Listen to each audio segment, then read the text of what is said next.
Hello, fellow sapiens. Sit back, relax, and prepare to meet your ancestors. Whether you're listening before sleep, driving through the night, or quietly working, welcome to Sleepless Homo. Here, we tell the story of humanity softly. Archaeology, evolution, and science spoken without noise or arrogance. This isn't wild speculation or horror, it's soft science, humble researchers, ancient bones, and the quiet wonder of what we actually know so far. If you find calm in this kind of slow storytelling, consider liking and subscribing. It helps other sleepless minds discover this corner of deep time. And if you drift off, don't worry. Timestamps are waiting when you return. And as always, stay curious. Stay calm. Imagine this. You're sitting at the edge of a clearing somewhere in Africa nearly 1 million years ago. The world is cooling. The day belongs to the apes and the antelope, but the night still belongs to everything else. For most of life on Earth, darkness was simply the pause between meals. But something strange has just begun to glow in the dust. A branch struck by lightning, a flicker that doesn't die when the storm passes. For the first time, a creature doesn't flee from it. Instead, it sits and watches. What happens next will change not only the night, but the mind. When early humans first encountered fire, it wasn't invention. It was observation. Lightning, lava flows, or wildfires lit the landscape long before any species dared to control them. Fossil charcoal layers found near ancient lake beds show that natural fires were common in the savannas of eastern South Africa. But at sites like Wonderwerk Cave in South Africa, dating to roughly 1 million years ago, archaeologists have found something different. Ashes, burned bone, and microscopic traces of heat deep inside a cave, far from where any wildfire could reach. The evidence hints at a moment when fire stopped being a disaster and became a companion. What those early inhabitants of Wonderwerk saw in the glow is impossible to reconstruct, but the evidence of control is hard to dismiss. Bits of charred plant material show burning at temperatures lower than wildfires, exactly the kind expected from smouldering hearths maintained over time. Burned bones tell us these fires were used for cooking, intentionally or not. But even more than warmth or food, fire brought an entirely new sensory boundary. It carved the world in two, a circle of light and an endless dark beyond it. Before that moment, darkness had no opposite. It was just the default state of the planet after sunset. But when our ancestors began tending small flames, they unknowingly invented the idea of night as a place you could step out of. Within that shimmering bubble of light, colours appeared, shadows flickered, and eyes reflected back. Beyond it, predators waited unseen. Fear was no longer a response to a sudden sound or scent. It became an awareness of everything just outside perception. At 𝐓𝐈𝐌𝐿𝐄𝐒𝐓, an archaeological site on the banks of the Jordan River, layers of burnt flint and plant remains dating to around 8,000 years ago, 100,000 years ago, show that early hominins were already manipulating fire repeatedly over long periods. Here, the charred seeds of olives, oaks, and wild fruit suggest an understanding of how different materials burned, some hot and fast, some slow and smoky. The people of this lakeside world might have gathered near the flames not only for cooking but for protection from night hunters. Yet the same fires also attracted curious eyes. Hyenas, leopards and lions likely watched from the dark just as humans watched them. Both sides of the light learned something new. What the other looked like illuminated. The shift from natural to maintained fire reshaped every sense. Smell changed first. Smoke clinging to hair and skin, masking the scent of prey or fear. Sight adapted next. Pupils learned to contract before a flame and widen afterward. Even hearing evolved in that circle. With the light came conversation, the soft hum of communication replacing the silence of vigilance. And then came sleep. Controlled fire extended the day, pushing the boundaries of wakefulness deeper into the night. That subtle extension may have nudged our brains toward new rhythms, longer waking hours for thought, planning, and memory. The The darkness became not just dangerous but contemplative. To sit by a fire is to create a horizon. Beyond it lies the unknown, and the unknown is where imagination first stirs. Anthropologists suspect that by separating light from dark, humans began to form the first abstract categories, the beginnings of symbolic contrast, warm versus cold, safe versus unsafe, seen versus unseen.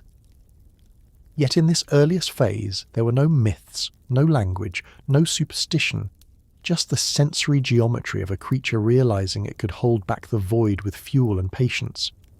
Wonderwerk's ashes and 𝐓𝐈𝐌𝐿𝐄𝐒𝐓𝐀𝐌𝐏𝐒's charred wood tell parallel stories. Fire did not spread instantly across the species. It flickered in and out of knowledge. A few groups learned to sustain it. Others lost it, perhaps for millennia at a time. Fire demanded attention. Without constant feeding, it died. That dependency created a new form of cooperation, guarding embers through the night, passing the task from one pair of hands to another. For the first time, survival required continuity, not just instinct. Imagine those hands, darkened by soot, cupping the last spark at dawn. In that gesture lies one of the earliest traces of collective responsibility. To keep fire alive was to ensure that the night stayed at a distance. It wasn't yet about mastery. It was about companionship with a force that could destroy you. And that tension, between awe and necessity, may be where fear first took on meaning. Not the raw panic of prey, but the anticipatory tremor of a mind aware of loss, of what happens when the light goes out. In modern neuroscience, fear is linked to anticipation more than reaction. It's the brain's ability to imagine what might happen next. The same circuitry that fires during anxiety also enables prediction, planning, and creativity. That capacity, born from vigilance, may trace back to these long nights of firekeeping. Every flicker cast unpredictable shadows. Every gust of wind tested endurance. The brain learned to rehearse outcomes. From there, imagination itself may have emerged, not as play, but as survival. Archaeologists studying early hearths often note the spatial order around them. At some sites, burned bones cluster near the centre, unburned bones at the edges. This pattern suggests an understanding of proximity, where it was safe to sit, where food could cook, where tools could dry. Each hearth created a miniature world, defined by light gradients. Within that circle, cooperation flourished. Outside it, the dark pressed close. The duality of comfort and threat became hardwired. To this day, the human brain responds differently to light and darkness, releasing cortisol and melatonin in patterns shaped by ancient nights of vigilance. Even today, our fear of darkness is oddly detached from logic. We know the walls of our room, the safety of our homes, yet the unease persists. That inherited tension between the small sphere of visibility and the vast unknown beyond is one of the oldest emotional legacies we carry. When we strike a match, switch on a lamp, or scroll through glowing screens at midnight, we are reenacting the first human act of defining space against infinity. The archaeological record doesn't tell us what the first campfire conversations were about, or even if they were conversations at all. But the ashes at Wonderwerk and the burned flints of 𝐓𝐈𝐌𝐿𝐄𝐒𝐓𝐀𝐌𝐏𝐒 whisper a pattern. Once fire was part of our nights, we never gave it back. Every sunrise after that was the aftermath of a victory. Fire gave security, warmth, food, and an enemy we could not live without. It taught us to look outward and inward at once. If fear of the dark began with fire, then fear itself was never a flaw. It was the byproduct of awareness.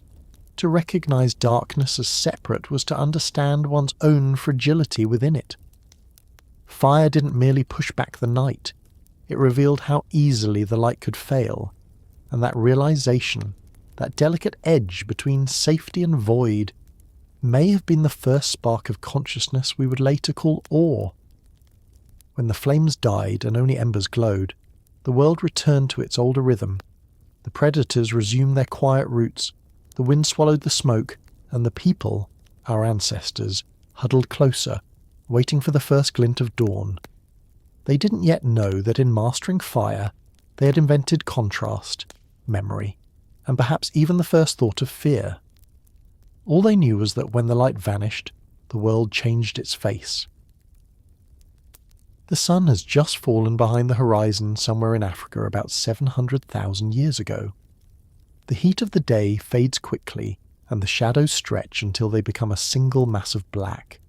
You're not the only one who notices the change. Across the plains, lions begin to stir. Hyenas raise their heads from the dust, and the world of sound replaces the world of sight. The night, in a very real sense, has eyes again. For most of the history of life, the night was not empty, it was crowded. Our ancestors, still closer to prey than predator, lived in ecosystems that belonged to others after dusk. Fossil assemblages from sites across Africa and Eurasia show a landscape teeming with large carnivores, saber-tooths like Homotherium and Meganterion, spotted hyenas larger than any alive today, and lions with heavier jaws and longer legs. These animals were not occasional threats. They were the architects of early human behaviour. To survive among them required anticipation, cooperation, and vigilance. Every decision, where to sleep, when to drink, how to move, was a negotiation with eyes we could not see. The archaeological record of this era tells a story of bodies built for caution. Hominins such as Homo heidelbergensis or late Homo erectus were powerful but slow, endurance runners rather than sprinters. Their senses were tuned not for ambush, but for endurance hunting in daylight. At night, those strengths meant little. Fossil bones found at open-air sites often bear carnivore tooth marks on the same surfaces that show cut marks from stone tools. This overlap suggests that early humans and predators competed directly over carcasses. Sometimes humans arrived first, often they arrived last. Scavenging from lion kills or chasing off hyenas would have been both opportunity and risk, reinforcing a deep association between darkness, danger, and the smell of blood. Around this time, the African savannas were changing. Climate oscillations produced long dry seasons followed by bursts of wet vegetation. Herds of large grazing animals expanded, and with them predators followed. Night activity intensified. To stay alive, humans began to exploit the thin safety of twilight, those brief hours when vision still worked but the hunters of darkness were already awake. Paleoecologists studying tooth enamel isotopes of ancient lions and hyenas show that many of these carnivores specialized in nocturnal or crepuscular hunting, exactly when our ancestors' visibility dropped. The evolutionary pressure was not simply to hide, but to know that eyes were on you. In this constant game of awareness, early humans began forming habits that echo through our species today. Sleeping close together, resting against natural barriers, posting silent sentinels, all behaviours observed in primates like baboons and vervets, who also share the same predators. Fossil evidence of repeated occupation in sheltered rock overhangs during this period may reflect such instincts. The advantage of a wall at one's back was not architectural, it was emotional. To limit the field of possible approach is to limit fear. In Europe and the Near East, as hominins moved northward into colder and more seasonal environments, the roster of threats changed, but the pattern stayed. Lions, bears, leopards, and packs of dire wolves shared the same steppe corridors. Excavations at sites like Boxgrove in England, dating to roughly 500,000 years ago, show dense accumulations of animal bones butchered by humans and later gnawed by carnivores. The sequence tells us that the boundaries between hunter and hunted were fluid. One night's feast could become the next night's trap. Predator-prey modelling in paleoanthropology often highlights a paradox. The more efficient a group became at scavenging, the more it risked encounters with the dominant predators of the landscape. Early humans had to read the behaviour of lions and hyenas with precision, learning their calls, their routines, and their social signals.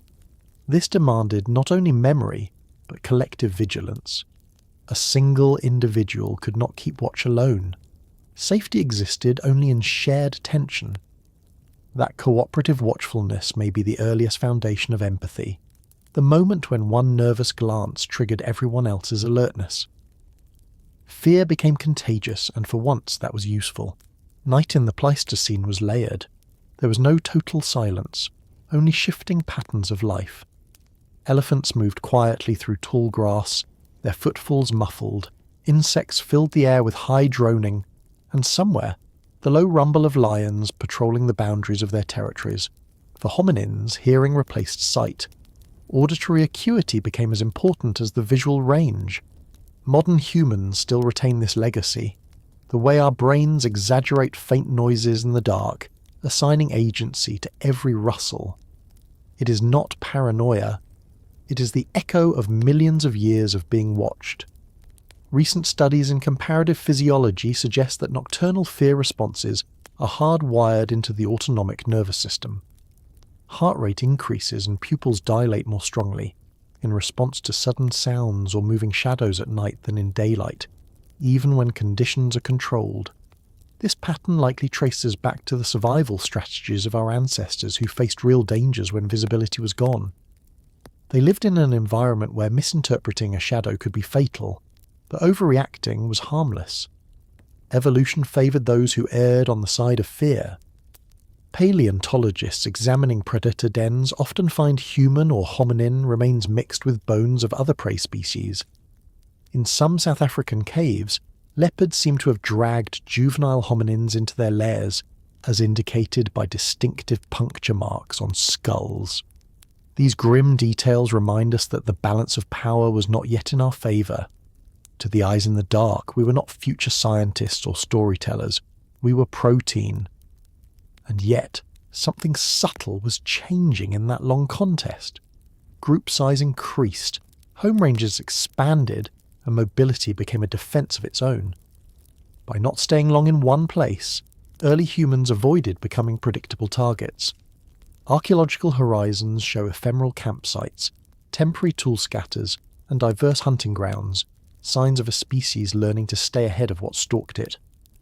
Mobility, in effect, was an anti-predator strategy, trading permanence for survival.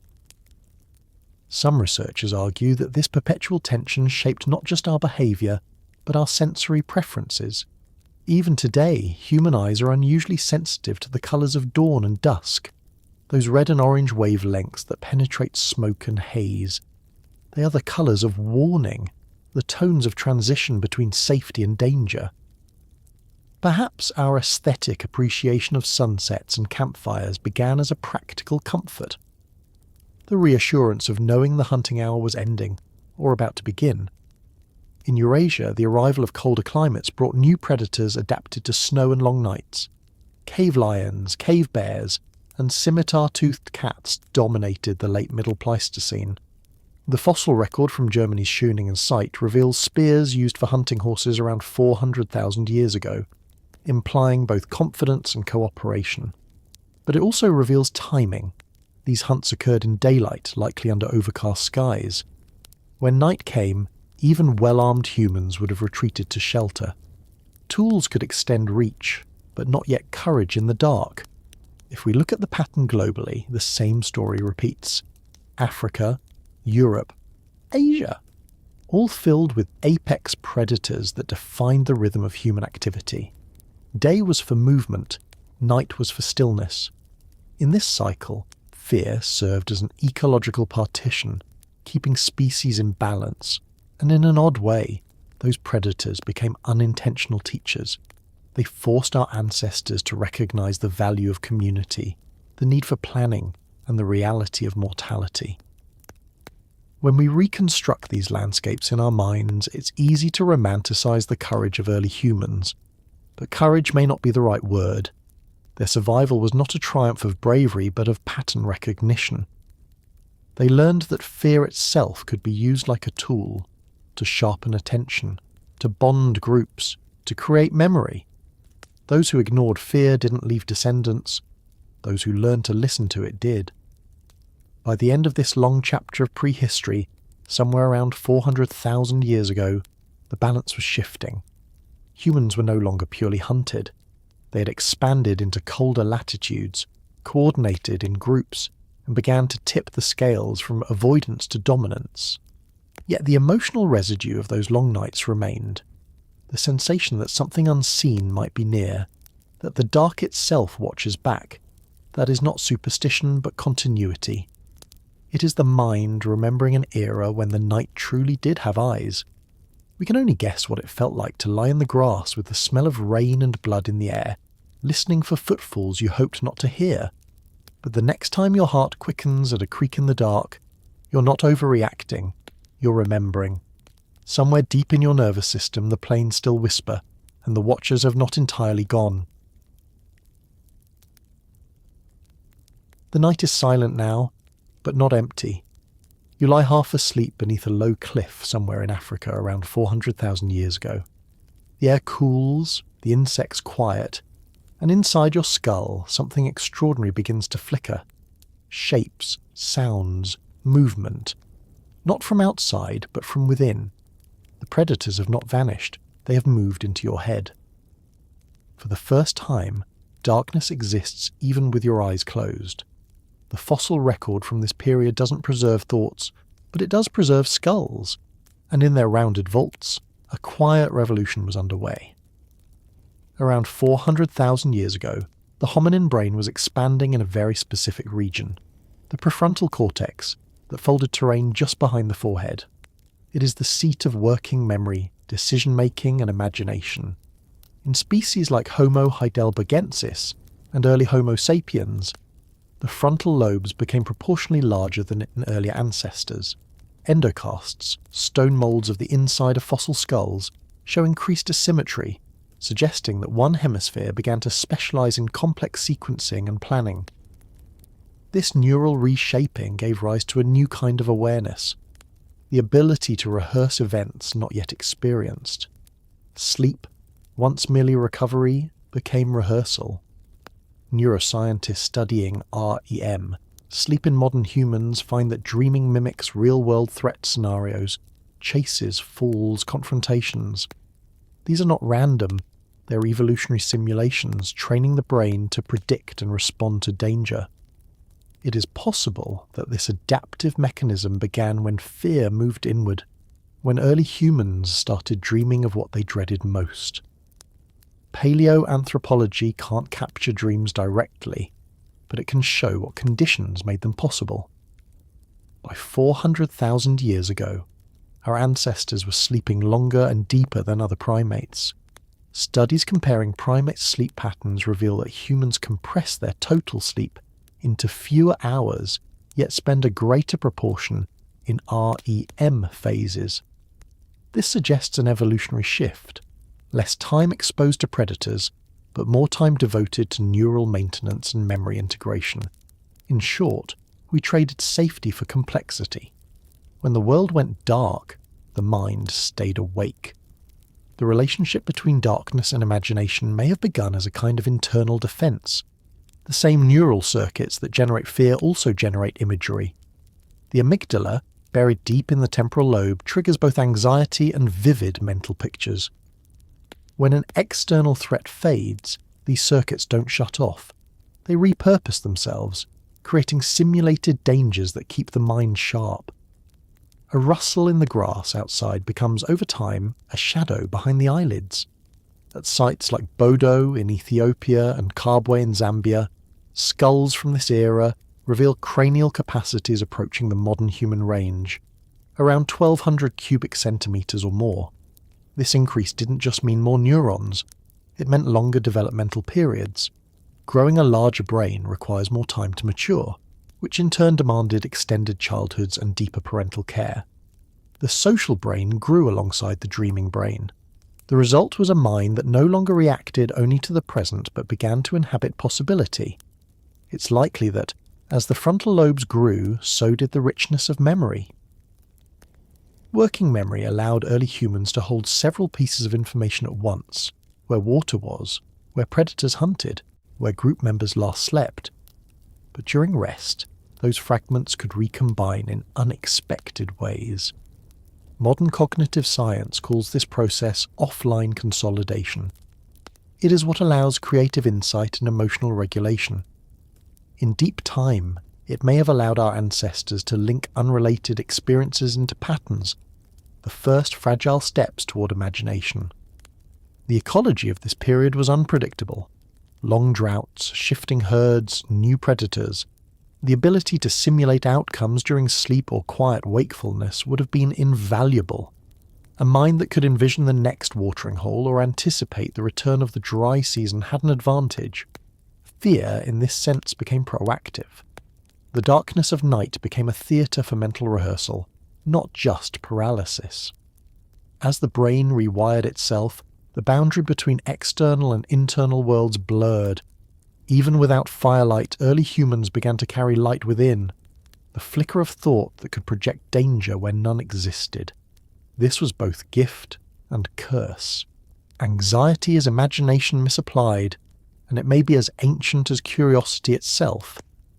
Somewhere in this window, between 400 and 300,000 years ago, our species, or something very close to it, began experiencing not just fear, but worry. Sleep studies on other mammals offer clues. Big cats dream in movements, paws twitch, tails flick. Their dreams are echoes of the hunt. But primates, especially humans, display more abstract dream content. The shift from motor rehearsal to symbolic imagery corresponds with prefrontal development.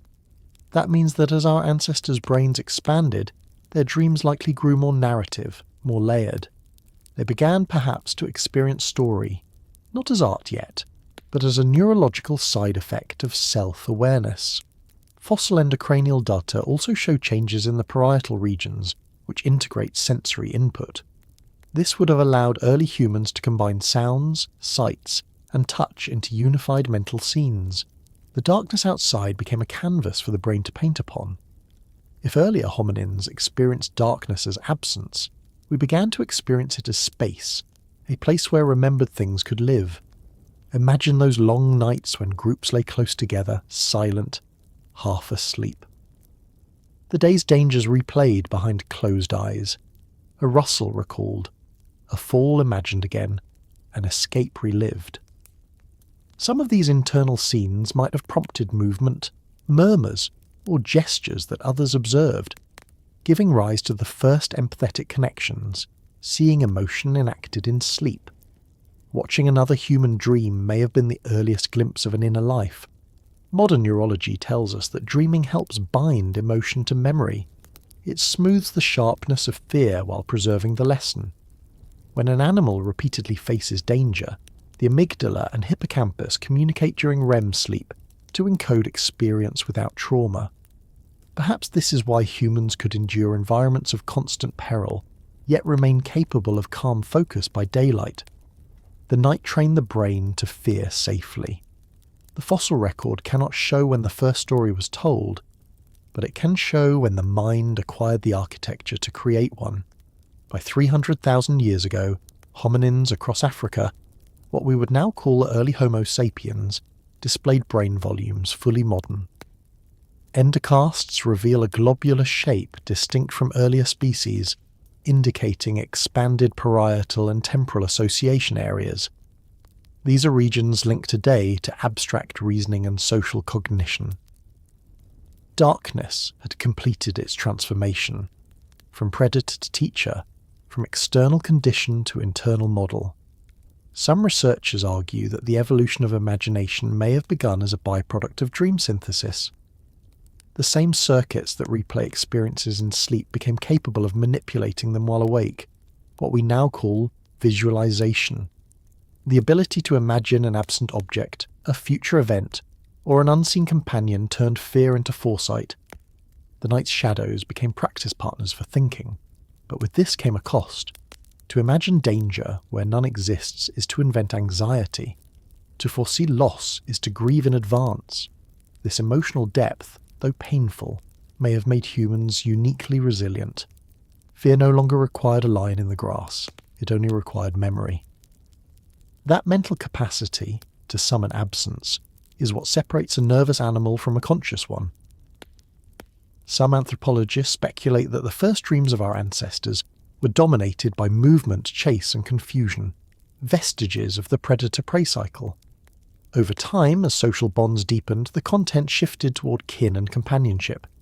Dreams of others required an internal model of others' minds, what psychologists call theory of mind.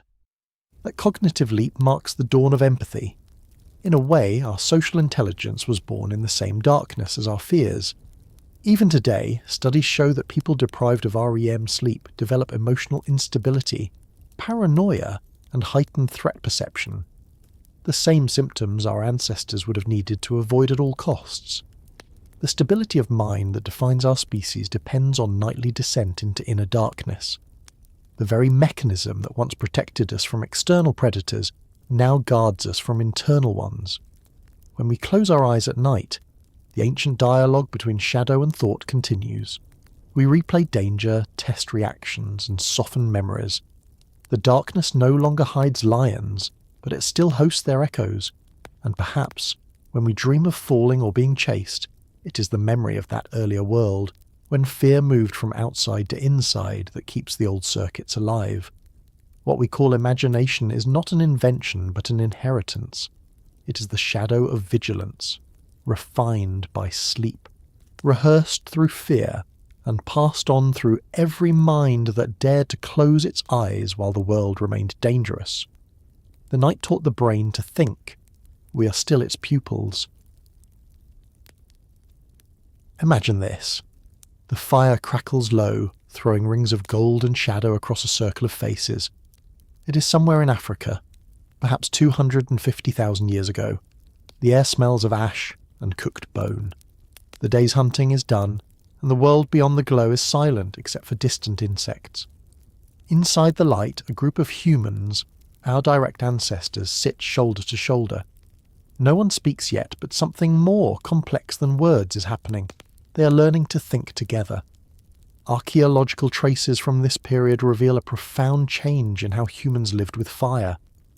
At sites like 𝐓𝐈𝐌𝐿𝐄𝐒𝐒 in Israel, and in layers from southern Africa's 𝐓𝐈𝐌𝐿𝐿𝐴 River and border cave, we find organised hearths, stone-lined circles, reused again and again, not random patches of ash.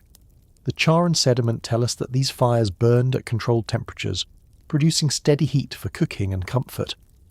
More importantly, they appear in clusters, hints of repeated gathering spots inside shelters. The fire was no longer simply survival, it was architecture. Around it, the first social geometry emerged. When people began to arrange themselves in circles, they did more than share warmth. They began to share attention. Anthropologists call this joint intentionality, the alignment of focus among individuals. In the flicker of firelight, everyone sees the same thing. The flames, the faces, the gestures. This synchrony creates rhythm, timing, and awareness of others' emotions. It's the soil from which storytelling would later grow. The fire became a mirror, not only lighting the world but reflecting minds back at each other. Studies of modern hunter-gatherer societies help us imagine what those ancient nights might have felt like. Among the Hadza of Tanzania, for example, conversation shifts after dark. During the day, discussions focus on logistics, food, tools, dangers. But at night, around the fire, stories dominate. Moral tales, memories, humour. The same people who speak sparsely by daylight become verbose in the dark. Fire changes cognition. It softens vigilance, slows time, and opens the social mind. This pattern may stretch deep into our evolutionary past. Controlled fire reduced immediate threats from predators, creating psychological space for imagination. With the circle secure, fear became abstract. Instead of scanning the darkness for eyes, early humans could now play with the idea of fear itself. They could act out hunts, recall dangers, and rehearse them through mimicry or gesture. These performative fragments may be the ancestors of narrative, the first simulations shared not through dreaming but through enactment. At the Middle Pleistocene site of Terra Amata in France, dating to roughly 300,000 years ago, archaeologists found multiple hearths within oval huts built from branches and stones. Each hearth has a defined activity zone, one for tool making, one for food processing, one possibly for sleeping. This spatial division suggests planning and group coordination, but it also hints at something deeper: consistency. When fire becomes a fixture of home, memory can take root. The same group returns to the same place, and continuity emerges. In that rhythm, light, rest, return, the sense of evening may have been born. Cognitive scientists studying the effects of firelight on the modern brain have observed that watching flickering flames lowers blood pressure and induces alpha wave states, patterns associated with relaxation and meditative attention. This calm attentiveness may have been key to the evolution of human cooperation. When arousal drops and empathy rises, the group becomes cohesive. Around the fire, early humans practiced shared calm, perhaps for the first time. The circle itself was an emotional technology. The dance of light and shadow also changed perception. Firelight oscillates about 10 times per second, close to the frequency of the brain's visual processing rhythms. This synchronization can produce trance-like focus, enhancing imagination and temporal binding. In simpler terms, the flicker makes the mind fill in gaps. The eye sees movement where there is none, faces where there are only coals. Firelight literally animates the inanimate. In that sensory illusion, humans may have found the seed of visualization, the capacity to see beyond the visible. Archaeological residues of burnt bone and plant starches show that cooking had become routine by this era. Cooked food delivers more calories with less chewing time. Shorter meals meant longer evenings. That extra time, freed from constant foraging, was filled not with sleep but with interaction. The fire extended the day without the sun, allowing learning and memory exchange long after dusk. Knowledge no longer had to wait for morning. Imagine a young human, watching the adults gesture and hum softly as they recount a hunt. The flames throw shadows on the cave wall. Those shadows move in rhythm with the voice, and the child's brain links motion, sound, and meaning. This is proto-storytelling. Not language yet, but narrative pattern, sequences of cause and effect, tension and release. Cognitive psychologists call such structure event segmentation. Once a brain can divide experience into chunks, it can retell them. Around the fire, memory becomes performance. Fear and storytelling are twins. To narrate danger is to domesticate it, to frame the chaos of experience in an ordered sequence. It is possible that the earliest verbal or gestural performances were not meant to entertain but to teach survival, how to spot lions, how to track wounded prey, when to stay still. Yet the act of repeating these lessons in safe circumstances transformed them into something else. Fear rehearsed became anticipation without terror. Through rehearsal, the group could feel fear collectively, then dissolve it through laughter, rhythm, or mimicry. Firelight became therapy before the word existed. Traces of pigments and heated stones in sites from this period also show intentional manipulation of colour. While not yet symbolic, the aesthetic impulse, to choose red ochre or bright stone for visual pleasure, may have been reinforced by Firelight's limited palette. In the dark, only high-contrast materials stand out. The visual world simplified, emphasizing movement and outline. This minimalism might have encouraged the first stylized gestures or proto-artistic impulses, purely as extensions of the human need to make sense of light and shadow. The hearth's social radius was small, perhaps a few meters across, but within that circle, the number of visible faces matched the limits of short-term social cognition. Studies on human interaction show that eye contact and group empathy function optimally in groups of 5 to 15, almost exactly the number that could sit comfortably around a campfire. Beyond that, communication fragments. The physical limitations of firelight may have set the template for human intimacy.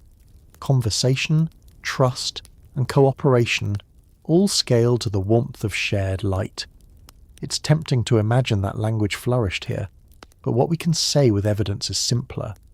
Fire created a stable focus of attention that allowed sequences of sound and gesture to evolve coherence.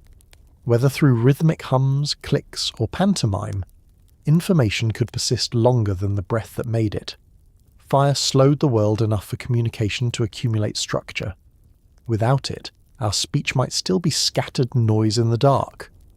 Modern primates groom to bond. Humans, unable to groom entire groups at once, may have replaced touch with talk. Around the fire, storytelling served as social grooming at a distance, building alliances and reducing tension. Shared attention became shared identity, and the content of those early stories, though lost, probably revolved around the same subjects that preoccupied every species before us: danger, food, kinship, and the mysteries of the sky. By 200,000 years ago, archaeological layers show hearths appearing in increasing density. At the site of Mumba in Tanzania, and later at Border Cave, we see blackened layers repeating through thousands of years, generations returning to the same place, lighting the same stones. That persistence suggests tradition. Fire became not just a momentary tool, but a legacy handed down. Each ignition carried the memory of the last, a line of continuity through time. In this long twilight of prehistory, the brain and the fire evolved together. The more we tamed flame, the more it tamed us, shaping circadian rhythms, metabolism, even social trust. We became creatures of the evening, defined not by daylight but by what we did after it. The night no longer terrified, it beckoned. If fear gave rise to storytelling, it did so because fear demanded rehearsal. And if storytelling tamed fear, it did so by transforming it into shared experience. Somewhere between the sparks and the silence, the human brain learned that imagination could protect as much as strength. When our ancestors gathered at the fire's edge, they were not just warming their hands, they were warming their minds, stoking the same cognitive glow that would one day give birth to myth, history, and memory itself. The circle of light still defines us. Every screen, every stage, every classroom, every hearth is a descendant of that first human theatre. What began as survival became reflection. Fire gave us not only heat and food, but the rhythm of thought itself. The night outside may have grown safer, but we still seek each other in the glow, repeating the oldest story of all, that together, in the circle, we can face the dark. The sun has sunk behind the horizon of East Africa 200,000 years ago, and the air is thick with the rhythm of life-changing shifts. The first Homo sapiens, the ones whose bones will later be found in places like Omo, 𝐓𝐻𝐾𝐒, and Florisbad, sit quiet now, not in fear, but in listening. The night speaks in layers, the shrill of cicadas, the long whistle of wind through reeds, the sudden snap of a branch far away. This is the soundscape our species was born to. Before language, before migration, before history, we learned the world through the dark. Africa after sunset was never silent. Even now its ecosystems breathe through the night with astonishing precision. Frogs mark the first hour after dusk, crickets keep time through the middle of the night, and the low calls of distant predators close the cycle before dawn. These patterns are ancient, and early humans would have been exquisitely attuned to them. Studies of modern hunter-gatherers, such as the Hadza and the San, show that auditory vigilance rises sharply after sunset. Humans hear better when they cannot see. The ear replaces the eye as the main instrument of survival. That shift may have begun in these very landscapes, where every sound held information: rain coming, elephants moving, snakes crossing sand. To imagine what the first Homo sapiens heard in the dark, we can turn to Africa's preserved paleoecology. Fossil pollen and isotopic data show that between 200,000 and 150,000 years ago, Africa's climate oscillated between wetter and drier phases, transforming plains into patchwork habitats of forest, grassland, and lakeshore. These shifting zones created complex sound environments. The deep groans of hippos echoed through wetlands, the high, haunting notes of fruit bats wove through canopies, the rhythmic snorts of antelope mixed with the buzz of mosquitoes near stagnant pools. The night wasn't empty. It was a symphony of survival cues. In this world, darkness was not merely absence of light. It was a different kind of presence. Early humans' eyes, adapted to both daylight and twilight, could perceive faint starlight more effectively than modern eyes accustomed to artificial illumination. Their circadian rhythms were tuned to the lunar cycle and to temperature changes that signalled dawn and dusk. Genetic studies show that the circadian clock in humans is ancient, inherited from early mammals and refined in our lineage to match the predictable cycles of equatorial day and night. Living near the equator meant roughly equal hours of light and darkness, giving evolution an unchanging metronome to program the body's hormones, hunger and sleep. In such steady light cycles, sleep followed a two-phase rhythm, a first drowsy sleep after dusk, then a period of wakeful rest, and finally a second deep sleep closer to dawn. This pattern, still observed in some traditional societies without electric light, suggests that our ancestors spent long middle hours of the night in quiet awareness, listening, thinking, tending embers. It was during these intervals that memory consolidated, ideas recombined, and soft communication, whispers, gestures, shared glances, likely evolved. The night was not downtime, it was internal time. Even the moon, silent as it seems, was an active participant in early human life. Its phases changed the very behaviour of the savannah. Herbivores moved more during bright nights, predators adjusted their hunts, and humans adjusted too. Studies of modern nocturnal activity in forager groups reveal that moonlight increases movement, social interaction, and even music making. 200,000 years ago, this pattern would have been instinctive. Under a full moon, Homo sapiens walked, gathered, perhaps fished in the shallows of glowing rivers. Under new moon darkness, they stayed closer, relying on sound and touch. Bioluminescence was another faint companion. In tropical forests, the glow of fungi and fireflies punctuated the dark. Some species of termite mounds emitted a dim green light through chemical reactions in decaying matter. Our ancestors saw these lights flicker on humid nights, natural lanterns marking decay and renewal. They may not have understood the chemistry, but they would have known the meaning. Where there is light, there is life. To see something glow without flame or sun must have felt like witnessing life's secret heartbeat. Archaeological soil analyses from ancient shelters such as Mumbwa and the Middle Stone Age layers of Clay's River show alternating bands of ash, clay and organic residue. Signs that groups were timing their occupation seasonally, perhaps aligning their movements with rainfall and the abundance of nocturnal insects or amphibians. This awareness of time tied to environmental rhythm is part of what scientists call circadian entrainment. In essence, our ancestors synchronized their internal clocks not only to day and night, but to the breathing of the landscape itself. The sense of smell also came alive after sunset. Cooler air carries scent farther, and in still conditions, odour becomes a map. Hyenas could be detected long before they appeared, and water could be found by the faint sweetness of wet soil. Humans evolved a sensitivity to geosmin, the smell of damp earth that remains strong today. It likely guided nocturnal travel and seasonal memory, linking scent to place. The first Homo sapiens were not lost wanderers, they were smell navigators, reading the dark through chemical traces invisible to the eye. And then there was temperature. Nightfall in Africa brings dramatic drops, sometimes more than 10 degrees. That cooling triggered internal hormonal shifts, the release of melatonin, the cue for sleep, and the slowing of metabolism. Evolution shaped us to rest when the air cooled and rise with the warmth of morning. Our ancestors' entire physiology pulsed in time with the Earth's rotation. Today's sleeplessness is, in part, the echo of having broken that ancient agreement. The darkness also reshaped perception of distance.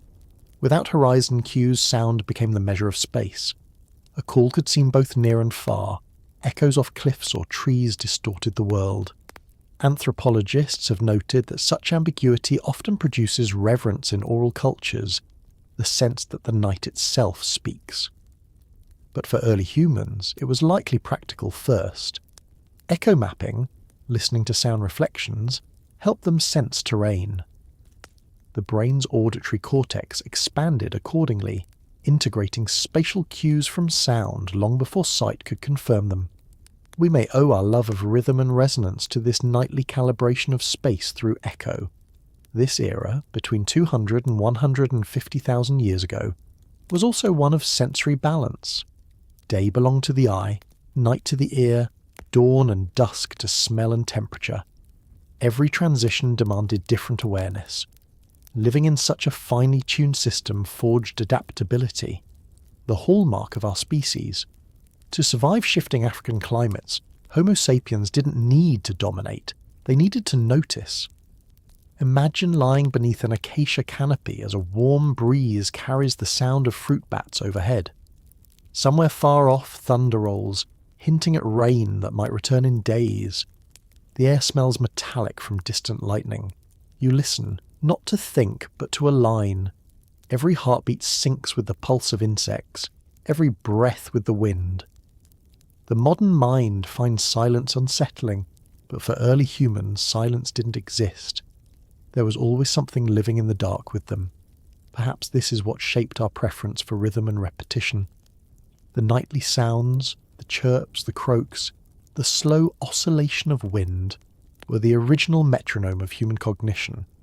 Our ancestors' neural circuits learned to anticipate these patterns, to predict when the next call would come. That predictive timing is the foundation of music, speech, and even abstract thought. Before words, before drums, the night was already composing. Over time, these nightly rehearsals would influence migration, innovation, and culture. But in this period, the stage was still local, intimate. Africa after sunset was the cradle of calm attention, of listening minds learning to trust the dark rather than fear it. The first Homo sapiens were not conquering their world, they were tuning to it.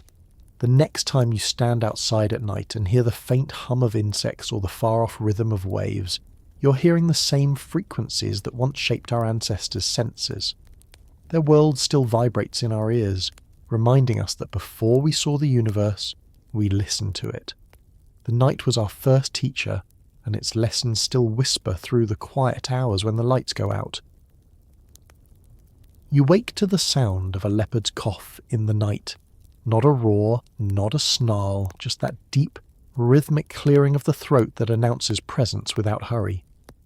The air goes still. You're a human on the edge of Africa's southern coast nearly 200,000 years ago. You know that sound. It means you're being measured. By dawn, the leopard is gone, but on the ground nearby you find its tracks, the smell of its passage, a few hairs snagged on a bush. For reasons you cannot explain, you collect them. They will not feed you or warm you, yet something in you insists that taking a piece of what stalks you might keep you safe. In the archaeological record, this impulse begins to appear quietly around this time. At sites like Wonderwerk Cave and Sibadu Shelter in South Africa, scientists have found fragments of animal skins, ochre-stained residues, and the cut-marked bones of predators, leopards, caracals, even small carnivores like genets. The marks on these bones tell a particular story. They are not the random tooth scores of scavenging, but the fine slices of deliberate defleshing. Hides were being removed with care. These were not trophies, they were materials. The climate of this period was unstable. Cooling and drying cycles pushed humans to rely on ingenuity as much as endurance. Clothing was not yet fashion, it was function. The earliest traces of hide-scraping tools appear in these same contexts. Thin flakes of stone with edges worn smooth from working soft material. Experimental archaeology shows that such tools are ideal for cleaning and thinning animal skins, and yet among all possible prey the frequency of feline remains stands out. It seems our ancestors were particularly drawn to the very creatures that once kept them pinned awake at night. To understand this, we need to think about texture and perception. A leopard's skin is more than a pattern. Its spotted coat breaks up its shape in the dappled light of forest or savanna, a visual trick evolved to hunt unseen. To wear that skin, even as a covering or sleeping mat, would mean taking on a small measure of that invisibility. In evolutionary psychology, this is called predator mimicry, the idea that imitating or adopting aspects of a threat can reduce anxiety about it. Humans may have begun using animal skins not only for warmth, but as a kind of behavioural camouflage. a quiet, practical statement that they belonged in the same landscape as the hunters who once terrified them. At 𝐓𝐈𝐌𝐿𝐄𝐒𝐓𝐀𝐌𝐏𝐒, microscopic residues on stone tools show traces of ochre mixed with fat or plant resin, likely used as adhesive or preservative. Some of these mixtures were applied to hides, slowing decay and adding flexibility. This was chemistry by observation, an understanding of how minerals interacted with organic matter long before formal knowledge existed. The use of ochre also had practical benefits. It repelled insects and masked scent, both crucial in predator-rich environments. What looks like early artistry may simply have been sensible ecology. Leopard and cat bones from this era often appear at sites with domestic hearths, but rarely in quantities that suggest mass hunting. Instead, they are singular, isolated finds. This pattern implies opportunistic killing, taking a predator only when necessary, perhaps when it threatened or scavenged from human camps. But once dead, its value extended beyond meat. Claws, teeth, and pelts could serve multiple purposes: cutting tools, ornaments, or protective coverings. Each use represents a small victory over danger, an act of claiming what once claimed others. One can imagine the emotional charge of those moments. To touch a leopard's fur while still fearing the living animal was to confront mortality with hands instead of imagination.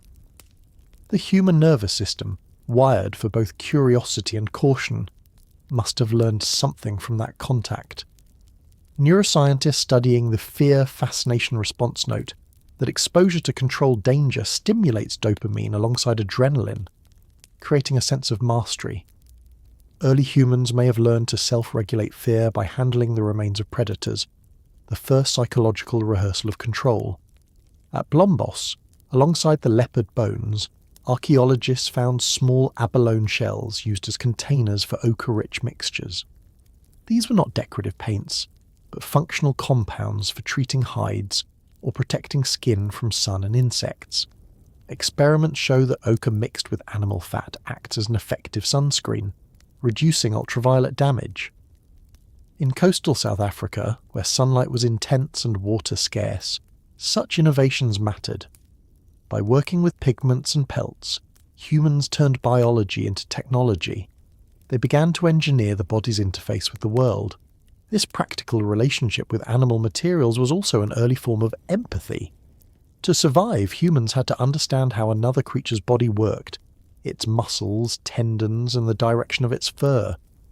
Each skin removed was a lesson in anatomy, a tactile education. The process likely honed fine motor control and observational skill. When archaeologists compare cut mark angles on bones from different periods, they can see increasing precision, evidence that butchering was becoming an art of efficiency. The decision to use predator skins over those of herbivores may have carried further sensory advantages. Carnivore hides are denser and more resilient, retaining warmth and shedding water. They are also harder to obtain, making them scarce and valued. Even without symbolism, scarcity breeds attention. Wearing such a hide was practical but also marked status in a quiet way. Those who could kill or claim predators were competent providers. Long before symbolic culture, survival itself created hierarchy. Another clue lies in the wear patterns of ochre processing tools. At some sites, residues show repeated grinding over months or years, suggesting that pigment preparation was routine, not ceremonial. The colours produced, mostly reds and browns, matched the tones of earth and animal fur, blending the body with its environment. This may have provided a degree of camouflage during hunts, or while resting in open terrain. By toning their skin and clothing to the colour of dust and blood, early humans became less conspicuous, more like the creatures they observed. The line between hunter and hunted blurred further. In the stratified layers of Blombos Cave, archaeologists have found not only worked hides, but also the bones of small carnivores, with deliberate punctures where sinew or ligaments could be extracted. These fibrous materials make excellent bindings for hafting tools. A leopard's strength was literally woven into human technology. Every element of the predator, claw, tooth, tendon, became usable. The animal that once symbolized fear became raw material for survival. We sometimes imagine early humans as passive victims of their environment, but the evidence shows a species constantly turning vulnerability into adaptation. Skinning a leopard was not defiance, it was problem-solving. Each new use reduced dependency on luck and increased predictability in life. Anthropologists call this behavioural modernity, not art or religion, but cumulative ingenuity. By 200,000 years ago, the human toolkit extended beyond stone into the realm of the organic, flexible and aesthetic. This shift had physiological consequences too.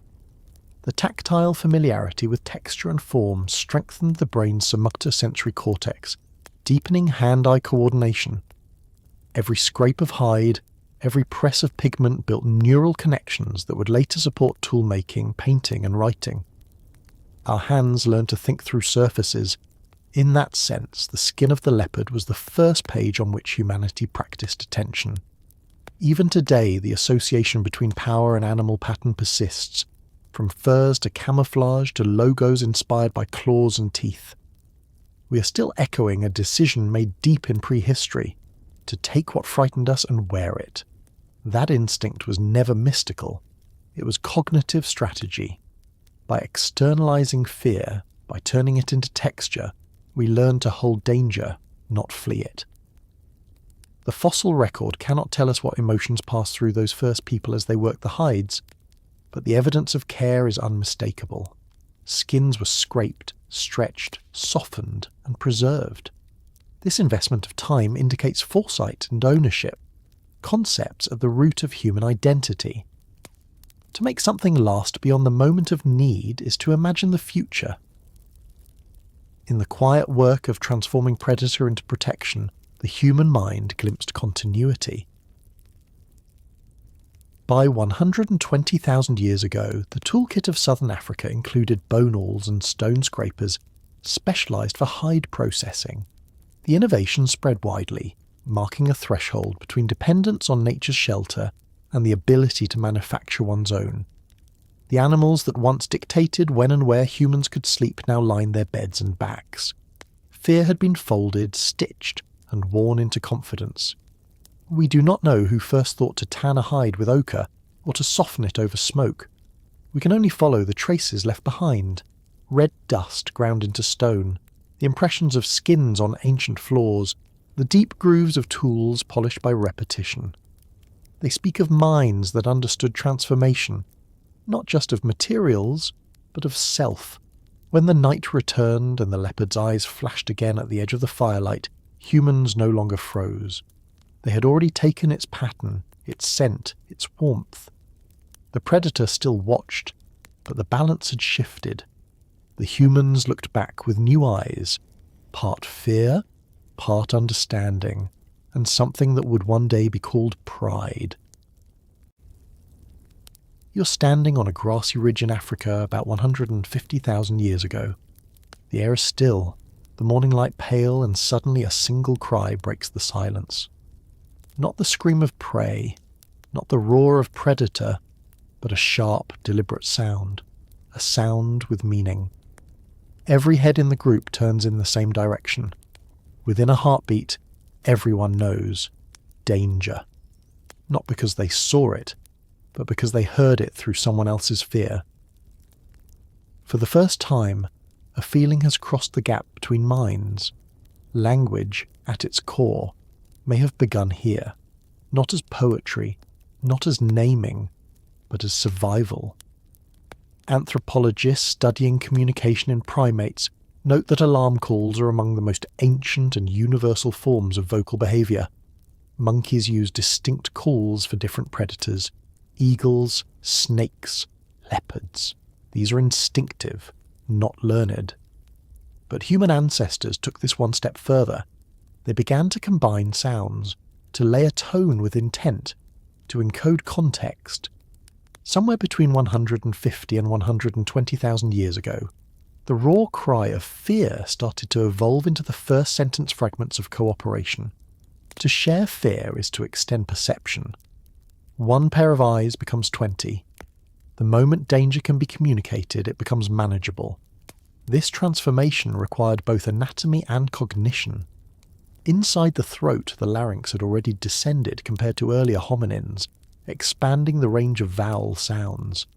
At the same time, the base of the skull reshaped to allow a longer pharynx, increasing resonance. The tongue became more flexible, the chest capable of fine breath control. These small anatomical changes built the instrument, but the music, the structure of meaning, came from the brain. Endocasts from fossils of Homo sapiens in this period show a rounding of the skull associated with reorganization of the parietal and temporal lobes. Within those folds, the auditory cortex and regions analogous to Broca's and Wernicke's areas were refining their connections. This allowed not just sound production but comprehension of sequences, the root of syntax. The ability to perceive a pattern in sound is the same ability that once let us track patterns in footsteps or birdsong. Fear may have been the first tutor of pattern recognition. Imagine a group returning from a hunt, one person spotting a movement in the grass. A short cry alerts the others, but which others respond depends on how the call spreads.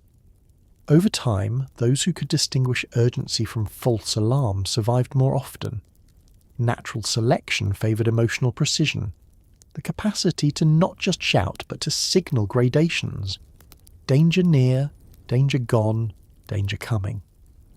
From this spectrum of tone emerged prosody, the melody of speech. The trembling voice of fear evolved into the nuanced inflection of human emotion. We can glimpse these early communication systems through comparative linguistics and ethology.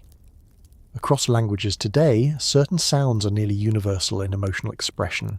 Sharp consonants and high-pitched vowels mark warning or alert, while low tones convey reassurance. These acoustic patterns trigger automatic responses in the human nervous system. Even infants who have never heard speech react differently to these frequencies. Such reflexes likely evolved during this critical window of our history. The sound of fear literally shaped the sound of language. As humans gathered more often in larger groups, cooperation became the difference between life and death. Communication wasn't just for danger. It became a way to coordinate behaviour, who watches, who hunts, who sleeps. But fear remained the heartbeat of communication. Gossip in its earliest form was risk management. To talk about others' actions was to map the social landscape, to anticipate threats without witnessing them. The anthropologist Robin Dunbar has argued that gossip replaced grooming as the social glue of humans. In small primate bands, individuals maintain alliances through physical touch. But as human groups expanded beyond the number that could be maintained through contact, words became invisible hands linking minds. The neural reward systems confirm this link. Listening to emotionally charged speech activates dopamine and oxytocin pathways, the same circuits involved in physical bonding. Language hijacked the biology of touch, turning information into intimacy. To speak fear to warn another was not just altruism, it felt good. It reassured the speaker that they were part of a collective alertness. Fear thus became social, a shared vigilance that united rather than divided. Fossil evidence of Middle Stone Age settlements from this time suggests increasing site reoccupation and longer habitation spans. This continuity implies stable cooperation. Hearths were reused, waste zones organised, and sleeping areas defined. Such order requires planning, which in turn requires communication beyond gestures. Archaeologists have found in these layers small repeated tool forms, standardization that implies teaching. Teaching requires explanation. To tell someone how to do something rather than simply showing them is a linguistic act. In this sense, the first classrooms were born of firelight and anxiety. We can even see linguistic roots in the brain's fear circuitry. The amygdala connects directly to the auditory cortex, allowing emotionally charged sounds to bypass conscious processing. This shortcut is why screams are universally recognized, even across species. But in humans, the connection runs both ways. We can modulate fear through words. Saying it's safe can calm another's body, even when nothing external changes. This feedback loop between emotion and language may have been one of the defining moments of Homo sapiens' rise. The day fear became negotiable. Some anthropologists propose that language evolved not in large groups, but in pairs, during nighttime watch or cooperative foraging. Whispered communication offered a way to coordinate quietly, to move without drawing attention. In this setting, tone and rhythm mattered more than volume. Over generations, such exchanges trained the brain to detect meaning in sound variation alone. That sensitivity survives in modern humans' ability to discern thousands of subtle phonetic contrasts. The night, once filled with predator calls, became filled with whispers of coordination. Studies of modern hunter-gatherers show that storytelling and warning narratives at night improve group safety, even in the absence of immediate threats. The act of describing danger teaches the brain to anticipate without panic. Evolutionarily, those who could narrate fear, turning it into structured information, gave their offspring better odds. Language became both alarm and lullaby, preparing the mind for uncertainty. At some point, between 150 and 120,000 years ago, vocalization crossed an invisible threshold. What began as signals turned into symbols, not yet abstract but flexible. A cry could represent danger even when no danger was present. This decoupling of sound from immediate reality was revolutionary. It meant humans could plan, lie, warn, and imagine. The world inside the head began to influence the world outside. It is easy to forget that communication is not only about speaking, but about listening. The same evolutionary pressures that shape the tongue and larynx also refine the ear. The human hearing range is unusually tuned to the frequencies of human speech, between 1 and 5 kHz, the range where alarm calls and infant cries also sit. Our ancestors evolved to prioritize these frequencies because they carried emotional urgency. To hear fear in another's voice was to survive together. The evolution of language also changed social structure. With the power to share information came the power to manipulate it. Those who could describe events persuasively gained influence. Leadership, persuasion, and trust all began in the voice. Long before politics, there were those whose words could quiet a group or send it running. The selective advantage of speech was not only in avoiding predators, but in navigating the new ecosystem of other minds. Neurobiological studies show that language and empathy share overlapping networks. The capacity to label emotion in oneself enhances the ability to recognize it in others. This suggests that talking about fear made humans more compassionate, not less. To articulate danger required imagining how another felt upon hearing it. Fear taught perspective, and perspective laid the foundation for cooperation on scales no other species could achieve. Even today, linguistic remnants of ancient alarm persist. Short words like run, stop, and no are some of the most phonetically efficient in all languages, often carrying hard consonants and abrupt vowels. They travel fast through noise and command instant attention. In these syllables, the echo of our earliest warning still vibrates. When we trace language back through time, we rarely think of it as emotional evolution. Yet the first words were likely cries of shared survival, sharpened by millions of years of listening to the dark. The capacity to name fear, to give it form and pitch, changed everything. Once we could describe danger, we could imagine safety. Once we could share anxiety, we could share plans. It is humbling to realize that the first sentence might not have been about who we were or what we believed, but simply, there. Or maybe, look out. A sound that carried the weight of vigilance, the spark of empathy, and the birth of understanding between minds. The night had been speaking to us for ages. Around this time, for the first time, we began to speak back. Imagine this. The night is quieter now.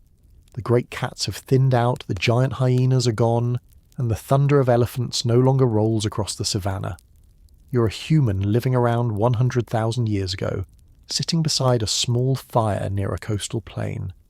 The world is strangely still, and yet your heart still races when the wind shifts, when the branches move without pattern, when something, anything, breaks that new silence. The predators have retreated, but fear has not. It has changed shape. For millions of years, our ancestors lived under constant threat from things that hunted them.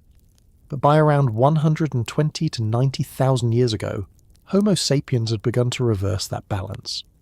The archaeological record shows that the number of large carnivore fossils in proximity to human sites declines sharply during this time. We had become the apex species, coordinated, armed, cooperative.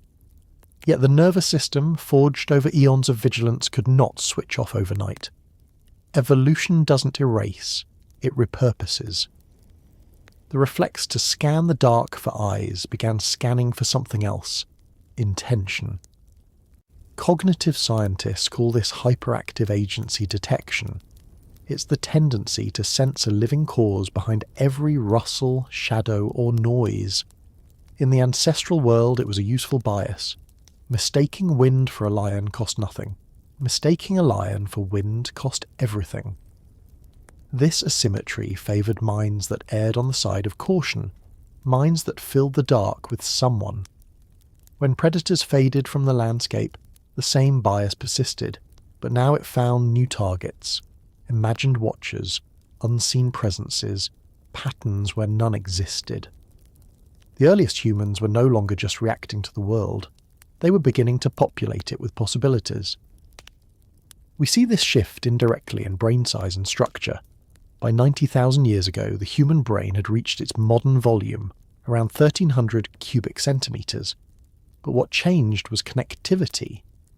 The prefrontal cortex and the temporal parietal junction, regions linked to social cognition and empathy, became densely wired. These are the areas that allow us to infer others' thoughts, to model invisible minds. When turned outward, they let us understand companions. When turned into the dark, they let us invent company. Some anthropologists argue that this was the origin of the invisible other. Not yet gods, but agents. The rustling leaves were no longer just the wind. They were someone. A branch that fell could signal displeasure.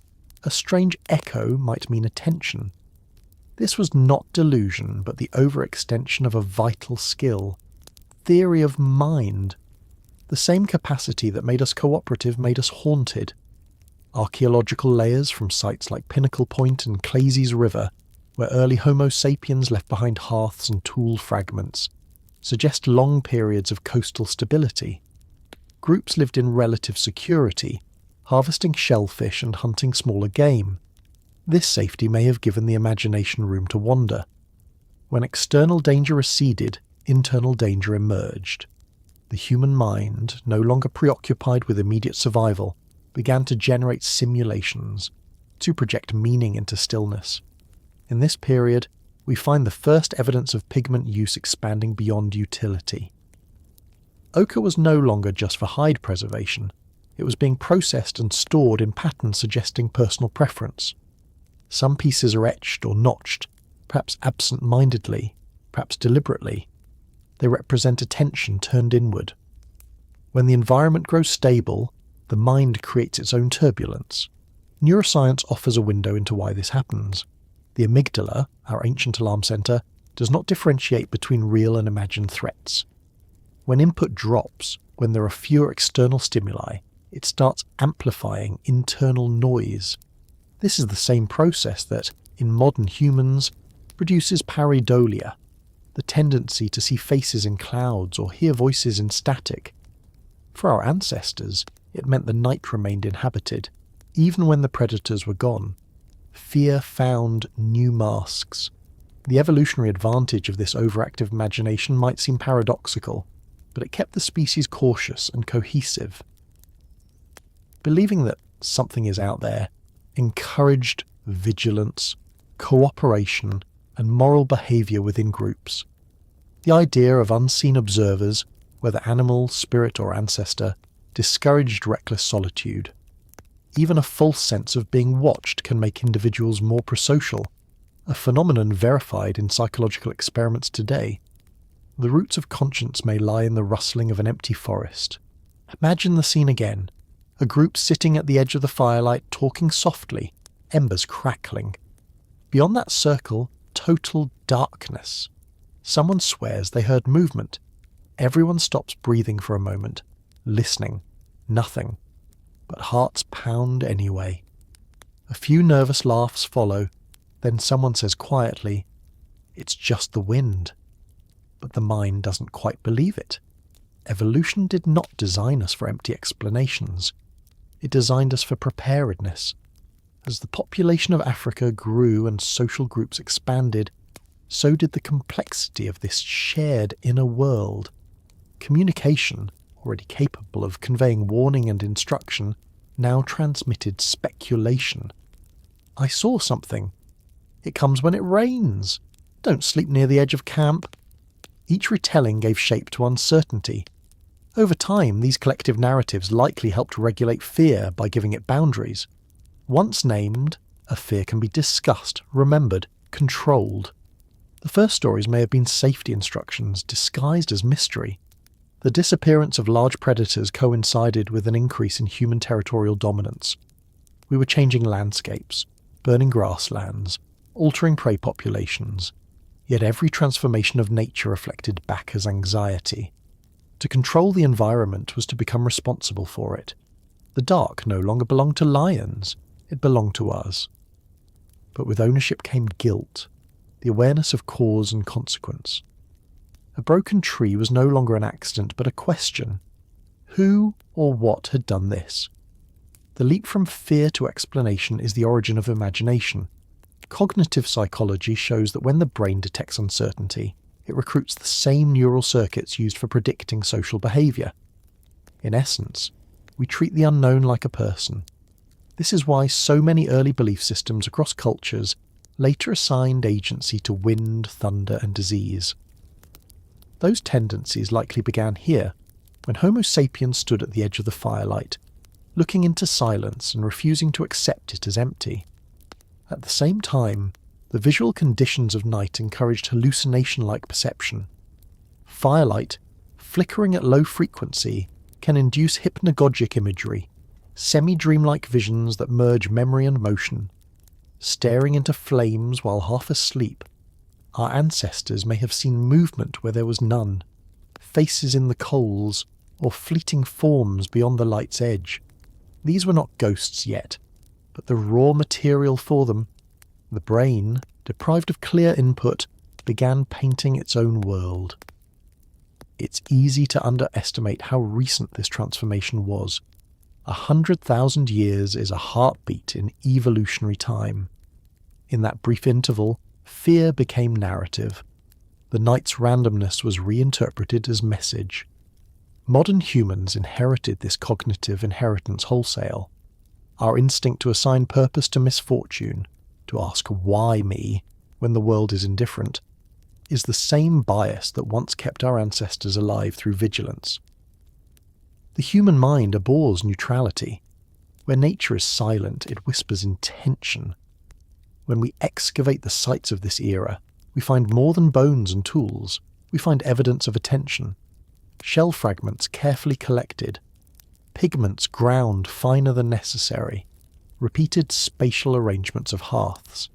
None of these things require symbolism to exist. They can all arise from pattern-seeking minds trying to impose order. The same neural circuitry that feared chaos also built the first traces of culture. Over time, this habit of projection began to stabilize emotions. By imagining presences outside themselves, humans externalized anxiety. The forest, the sea, the storm, they became companions in dialogue rather than shapeless threats. This was the beginning of meaning-making, not as philosophy, but as emotional regulation. To give fear a form was to domesticate it. Modern neuroscience supports this with evidence from the default mode network, the set of brain regions active when the mind is at rest. These areas, especially the medial prefrontal cortex, light up when we simulate social interactions or imagine unseen agents. It is what keeps us company when we are alone. For early humans, the night likely triggered this network into overdrive. The absence of sensory input freed the brain to invent presence. Out of that loneliness grew connection, even if imagined. The world of 100,000 years ago was not yet symbolic. but it was beginning to shimmer with imagined agency. The monsters outside the firelight were not errors of thinking. They were evolutionary rehearsal for empathy, for storytelling, for morality. They were the ghosts of vigilance that refused extinction. When modern humans later began painting on cave walls, carving figures and burying their dead, they were only giving material form to an idea that had already lived for tens of millennia, that the dark is never truly empty, and that awareness itself is a kind of haunting. Even now, when we lie in bed and hear a sound in the dark, our hearts race before our reason catches up.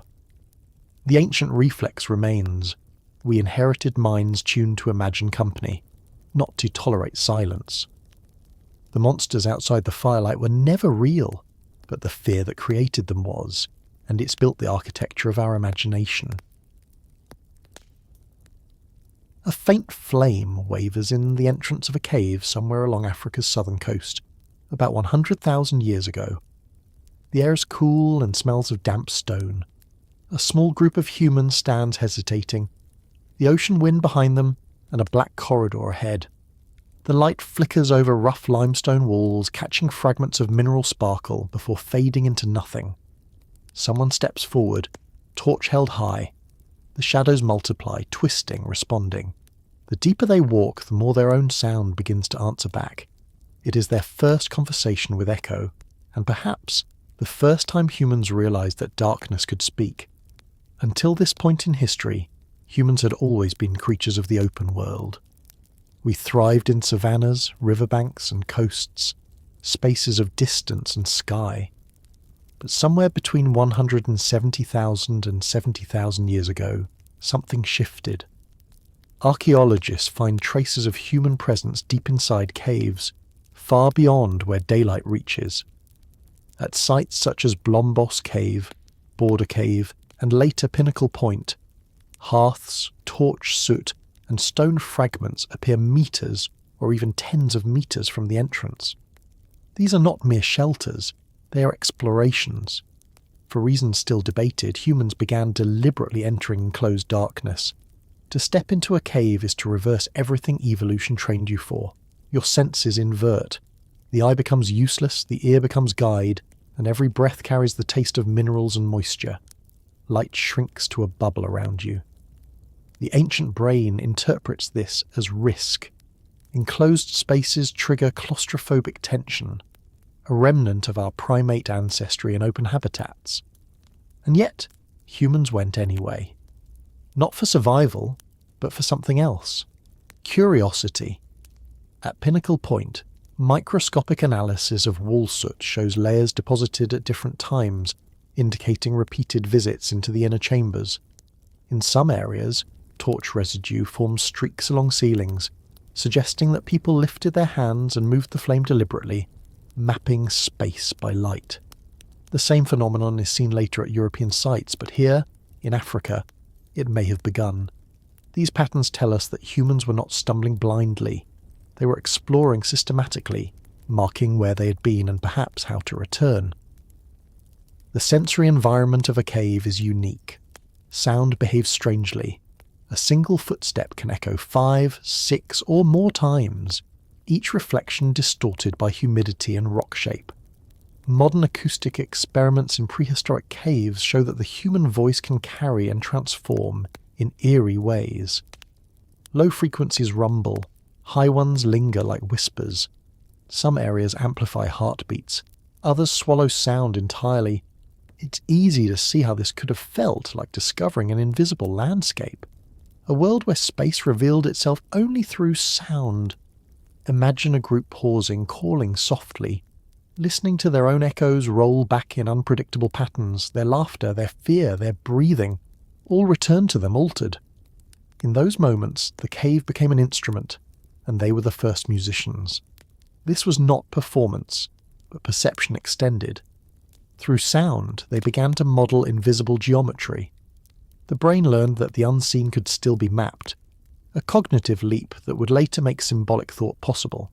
Evidence from sediment cores and temperature data suggests that many of these explorations happened during cooler, unstable climatic periods, when life on the surface became harsh. Caves offered refuge from wind, heat, or drought, but also demanded adaptation. Torches required fuel and oxygen management. To maintain light, humans had to understand airflow, how to position themselves where smoke rose and fresh air circulated. These were lessons in physics long before words existed for them. To survive underground was to learn invisible systems: air, echo, flame. Soot patterns along walls often appear in rhythmic intervals, as if torches were raised and lowered in deliberate succession. Some researchers suggest these may have been experiments in visual orientation, flicking light to observe the environment's reaction. Modern tests show that the human brain, in near darkness, begins generating internal imagery to fill the void. When stimulus drops below threshold, the visual cortex produces spontaneous light patterns known as phosphonies. Ancient explorers would have seen these too, sparks and shapes within their own eyes, merging with the dance of torchlight. The boundary between external and internal vision blurred. The cave was the first space where humans saw their minds projected onto the world. In some South African coastal caves, layers of ash mixed with sea salt residues reveal that fires were maintained deep within for long durations. This suggests planned habitation zones, or repeated rituals of light making. The rhythm of maintaining flame itself may have been meditative, feeding embers, watching smoke trace the stone. Each flicker rewrote the world anew, reminding them that darkness was not fixed but responsive. To control light in a place without it was, psychologically, to control the unknown.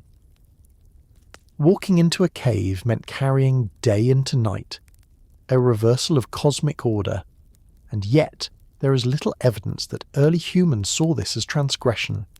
It seems more like experiment. Caves were laboratories for perception, environments that sharpened awareness. In the total dark, heartbeat and breathing become deafening. Every drop of water is a signal. The experience would have trained memory and focus, strengthening neural circuits for spatial mapping and anticipation. Today, neuroscientists know that such sensory deprivation triggers activity in the hippocampus, the brain's navigational core. Our ancestors were unknowingly exercising it, building the cognitive scaffolding for imagination and orientation. Even the act of carrying fire underground was a subtle revolution. The torch was a movable sun, a portable day. By taming flame enough to travel with it, humans externalized one of their oldest metaphors, bringing light to darkness. The psychological consequences of this are enormous. For the first time, illumination was not confined to celestial cycles or fixed hearths. It could be taken anywhere, controlled, shaped. The torch was cognition made visible, the mind's ability to carry clarity into confusion. Some of the earliest stone flakes found deep in caves bear microscopic wear, suggesting use on soft material, perhaps scraping walls or preparing surfaces. This might have been practical, clearing space, testing stability, but it also shows engagement with the environment beyond necessity. These humans were not just enduring darkness, they were altering it. Even without art, caves became canvases of interaction. Every soot mark, every fingerprint left in ash was an act of contact with the unknown. Modern experiments in cave acoustics have uncovered another layer. At points where echoes are most resonant, humans are instinctively drawn to vocalize more. Our brains reward pattern detection with dopamine. When an echo aligns harmonically, it feels satisfying. Some of the soot concentrations in prehistoric caves align with these sweet spots, places where voice and rock amplify one another. It's possible that humans lingered there, speaking or humming to test the sound. They may have discovered that the environment could answer.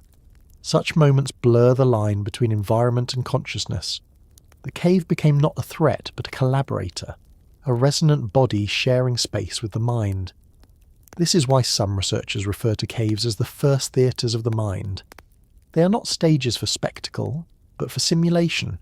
In darkness, humans rehearsed what they could not yet represent: fear, echo, imagination itself. Consider how this may have felt. You stand deep inside, torch guttering, the air cooler now, the light dimming as the pitch of the walls closes in.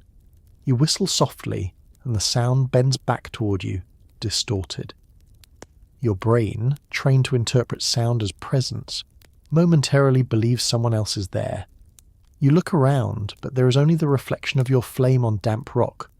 The boundary between inside and outside thought dissolves. You have just experienced imagination as spatial reality. The archaeological traces of these journeys are minimal. A few layers of soot, scattered shells or tools, charcoal residues, but they mark a shift in consciousness. Other species use caves for shelter, but none venture beyond necessity. Only humans chose to explore darkness without reward. That choice signals something profound. Curiosity independent of immediate survival. It's the behavioural fossil of wonder. Neuroscientists studying creativity note that the same brain regions active in exploring new physical spaces also activate during problem-solving and abstract thought. The drive to push deeper into a cave is kin to the drive to ask what if. In this sense, every cave descent was a rehearsal for invention. The labyrinth of rock mirrored the labyrinth of the brain. Even the sensory deprivation itself may have left an imprint on human evolution. Periodic darkness triggers hormonal responses, melatonin, cortisol, endorphins, that alter mood and perception. Experiencing darkness voluntarily may have built emotional resilience, allowing humans to face uncertainty calmly. The night became not just endured, but studied. By 70,000 years ago, this behaviour had spread widely. Traces of fire deep inside caves appear across Africa, the Levant, and parts of southern Europe. Wherever humans went, they carried the habit of entering, of testing boundaries between safety and void. It became part of what defined us, the only species that turns toward what it fears, not away. The caves did not give us art yet. They gave us rehearsal, the stage before performance, the silence before language. Here, fear learned to echo, and echo learned to think. The mind, once confined to the body, began projecting outward, using space as imagination's mirror. In those damp corridors, the first theatres were not built by intention, but by accident, by the ancient reflex of curiosity chasing its own reflection in sound. When the torch finally burned out and the group returned to daylight, the world above must have looked different, brighter, perhaps even sacred. They had walked through darkness and come back carrying a new kind of knowledge that the unknown can be entered, explored, and even understood. Every act of discovery since then, every descent into the unfamiliar, traces back to that first step into the cave. The wind is dust, the sky the colour of bone, and night falls not with a sunset, but with a kind of surrender. Around 75,000 years ago, the world began to dim. The rains weakened, lakes shrank, forests thinned into skeletal plains. Temperatures dropped, slowly at first, then brutally, and with them came a new kind of darkness. Not the gentle cycle of day and night, but a prolonged twilight that stretched for generations. If the earlier chapters of human fear were about what moved in the dark, this one was about what didn't. The transition between the last warm interglacial and the deep cold that followed, what scientists call the shift from marine isotope stage 5 to stage 4, remains one of the most dramatic climate events in human prehistory. Ice sheets expanded across the north, locking up water and lowering sea levels by tens of metres. Africa, far from the glaciers, suffered a different fate: aridity.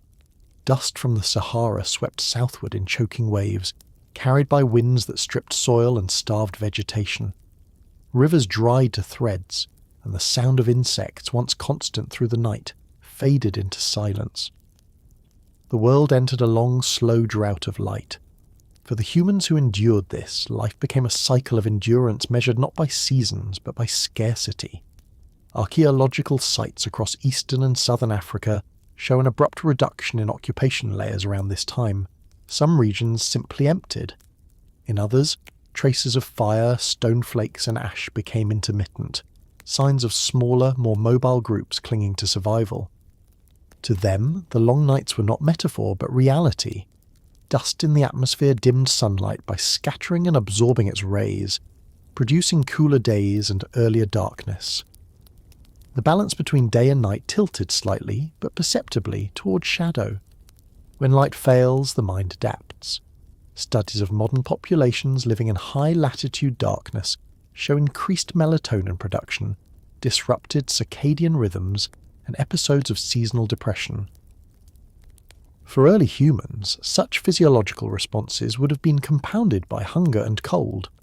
The body's metabolism slows in low temperatures, conserving energy but dulling cognition. Fear in such an environment shifts from acute to chronic.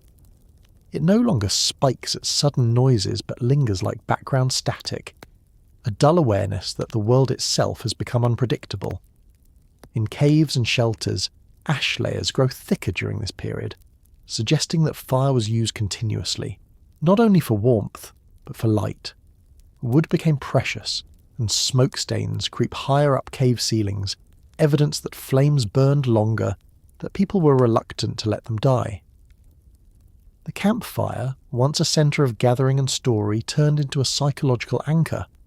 It defined safety not just spatially, but temporally. As long as there was flame, there was still day. Imagine a family huddled near one of those fires. Outside, the wind moves the dunes. The air smells metallic, as though the earth itself is wearing down. The stars are sharp, the moon too bright against a dry atmosphere. They wait for dawn, but dawn comes late, thin, as though the sun has forgotten them. Over months and years, those rhythms of uncertainty would have carved themselves into the nervous system. The cortisol response, our chemical alarm, becomes constant. Humanity's first chronic anxiety disorder may have been the Ice Age itself. Geological evidence from marine cores off the African coast reveals immense dust plumes during this time, blown thousands of kilometres into the ocean.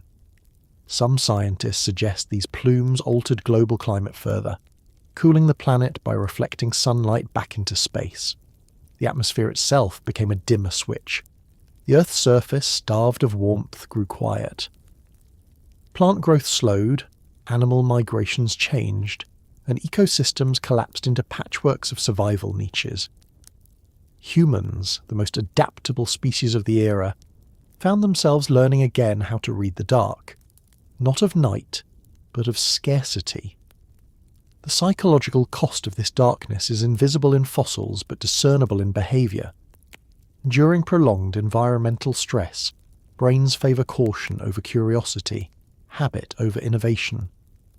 Archaeological layers from this era show simplification in tool assemblages, fewer experimental forms, more standardised flakes. Creativity paused. It's as if the species turned inward, conserving not just calories, but imagination. Fear had returned to its oldest function, preservation through withdrawal, yet even in retreat adaptation continued. In cold conditions, group cooperation becomes essential. Firewood collection, hunting and foraging all require coordination.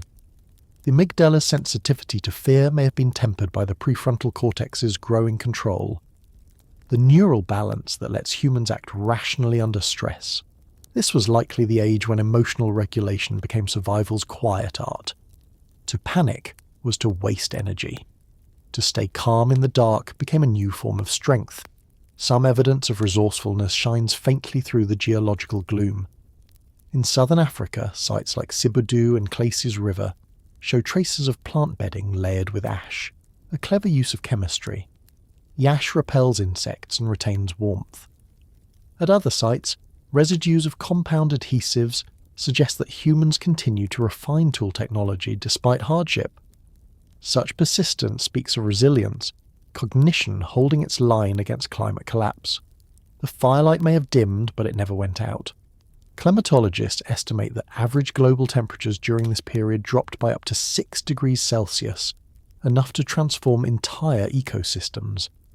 In Africa, rainfall patterns shifted southward, fragmenting once continuous habitats into isolated refugees. Imagine valleys where the only green remained at river mouths or sheltered coasts, tiny pockets of life surrounded by miles of dust. The night would stretch across those plains like a living thing, swallowing horizon and sound. Humans who had once feared predators now feared emptiness. The sensory deprivation of such landscapes, the monotony of colour, The absence of birdsong changes perception itself. Modern studies show that prolonged exposure to unvarying environments reduces neural responsiveness, inducing a trance-like state. For early humans, this may have been both curse and adaptation. By numbing emotion, the brain conserved focus. The mind learned endurance not through excitement, but through stillness. The Earth's axial tilt and orbital cycles eventually began to shift again, hinting at recovery, but to those living through it, the darkness must have seemed endless. Generations were born and died under skies veiled in dust. The memory of brightness passed through story or intuition would have grown mythic. Daylight itself became something to remember. Some anthropologists argue that this period forged the human capacity for faith in the unseen. Not yet religion, but expectation. To wait for dawn through years of dimness required abstract trust that the world could change. The neural pathways for hope and for pattern recognition overlap. Both depend on imagining futures not yet visible. In the longest nights of prehistory, humans may have rehearsed both despair and patience, inventing endurance as a mental skill. Even physiological traces hint at adaptation to this low-light world. Genetic studies of pigmentation genes suggest selective pressure for skin tones that balanced vitamin D synthesis, with protection from ultraviolet depletion. Subtle refinements of biology responding to dim skies. The body was learning to metabolize scarcity as the mind learned to interpret it. Imagine again that small circle of light in the endless night, a single flame guarded like a heartbeat. Around it sit people wrapped in skins, their faces dimly lit, eyes reflecting the fire's colour. They are not speaking. There is nothing left to plan tonight. Outside, the world breathes cold dust. One person stirs the embers and adds a sliver of dry wood. The flame rises, small but defiant. That glow is more than light. It is time itself, held open. When the world froze, fear evolved once more, from the predator's sudden strike to the planet's slow indifference. Humanity learned to endure not attack but absence. The long darkness was a teacher unlike any other, showing us how to hold warmth within, to become our own source of light. And when the climate finally shifted again, when the winds softened and the air brightened, those who had survived carried with them a new kind of memory, not of terror, but of persistence. The night had lasted 1,000 generations, but the flame, small and stubborn, had never gone out. The world has been cold for generations. The nights stretch long, the trees grow brittle, and the fires that once blazed freely now burn low and precious. You are a human living somewhere on the southern coast of Africa, around 70,000 years ago. The sea is dark and heavy with wind, and every spark from your campfire feels like it carries the weight of your species. When wood runs out, you turn to something else, not to warm your hands, but to quiet your thoughts. You begin to draw on stone. This is the moment in our story when survival turned inward. For hundreds of thousands of years, the human mind had adapted to external dangers, predators, storms, hunger. But as those threats became predictable, a new challenge appeared, the mind itself. Fear no longer came from what hunted us, but from what we remembered, what we imagined. Somewhere in that tension, between survival and introspection, the first symbolic gestures appeared. Archaeologists have traced this shift most clearly to southern Africa's coastal caves. At Blombos, a small limestone chamber overlooking the Indian Ocean, layers of sediment reveal a record of astonishing subtlety.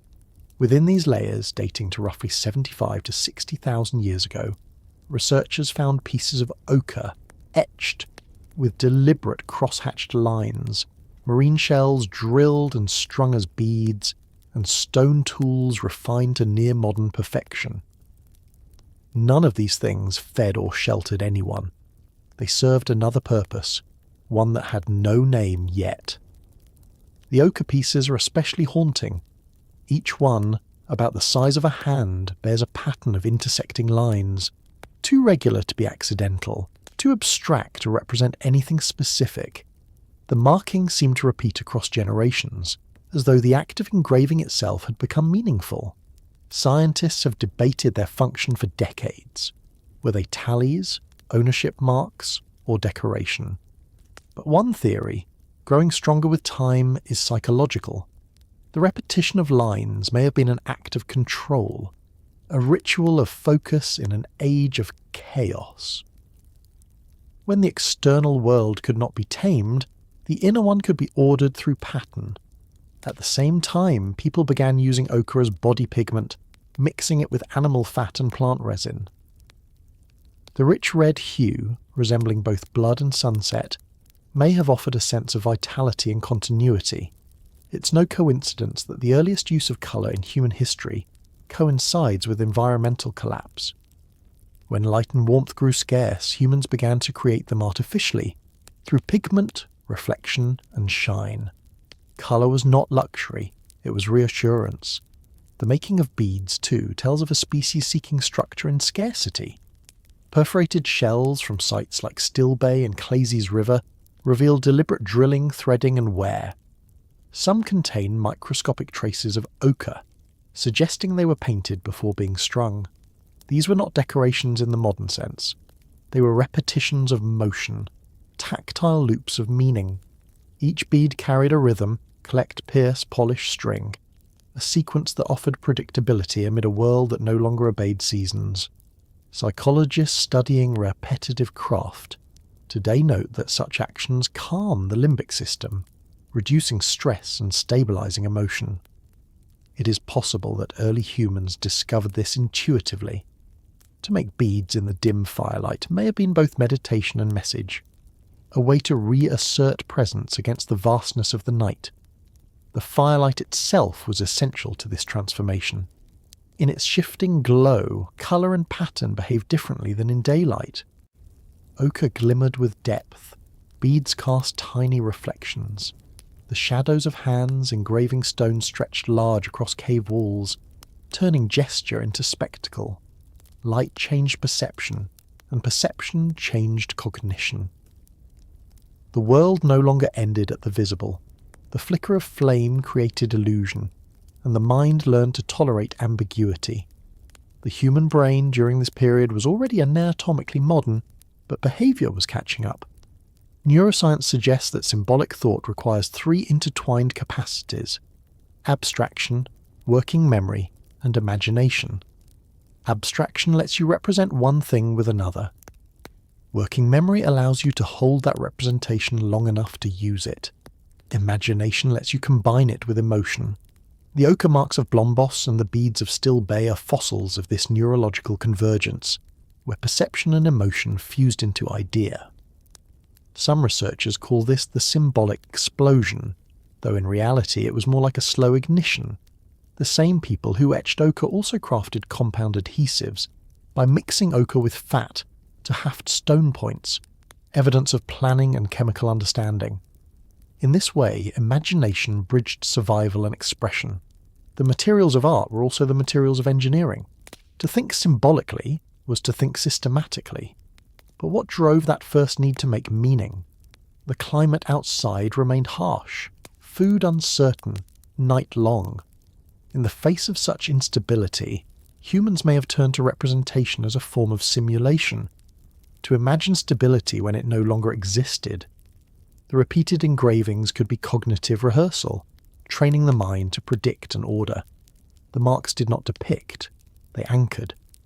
Consider the fire again, burning at the heart of a small stone shelter. Around it, people sit close, the flickering light making their faces alternately vanish and reappear. Someone takes a piece of ochre and begins scratching at it with a stone.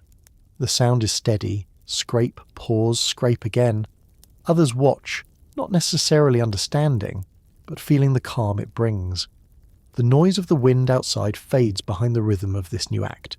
When the piece is finished, it is passed around, admired, perhaps touched and set aside. It is not worship. It is recognition of pattern, of control, of self. In that gesture lies one of the earliest psychological tools humans ever invented: externalized thought. The moment a pattern is carved into stone, the mind sees its own order reflected back. It is proof that chaos can be organised. The same principle underlies writing, mathematics, and architecture tens of thousands of years later. Here, it begins as a whisper, a few intersecting lines made under flickering light. The production of beads may have had similar effects on social cognition. Shared ornamentation strengthens group identity, signalling belonging. But it also reinforces empathy. To decorate oneself is to imagine how one appears to others. That act, to step outside your own perception and view yourself as seen, is uniquely human. It is theory of mind turned inward. Even if the earliest beads were simple, they carried within them the cognitive seed of self-reflection. Archaeologists studying the Blombos layers noticed another subtle pattern: the spatial clustering of pigment processing tools. Grinding stones, hammerstones, and shells used as containers appear together, suggesting designated work areas. This implies memory of place, task specialization, and perhaps teaching.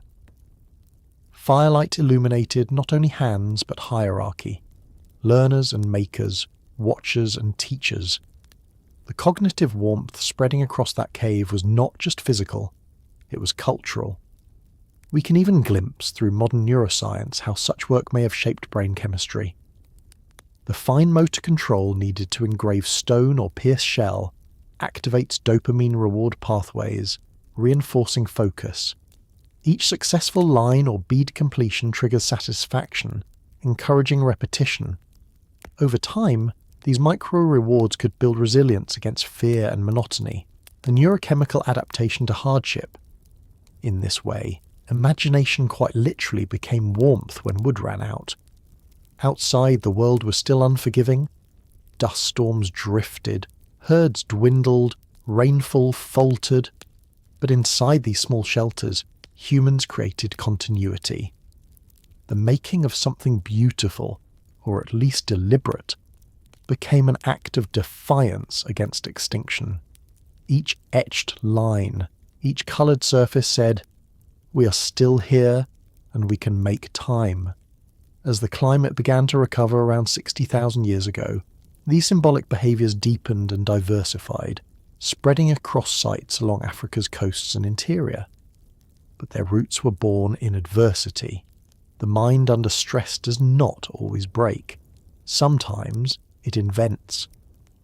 The first abstractions were not art for pleasure, but art for survival.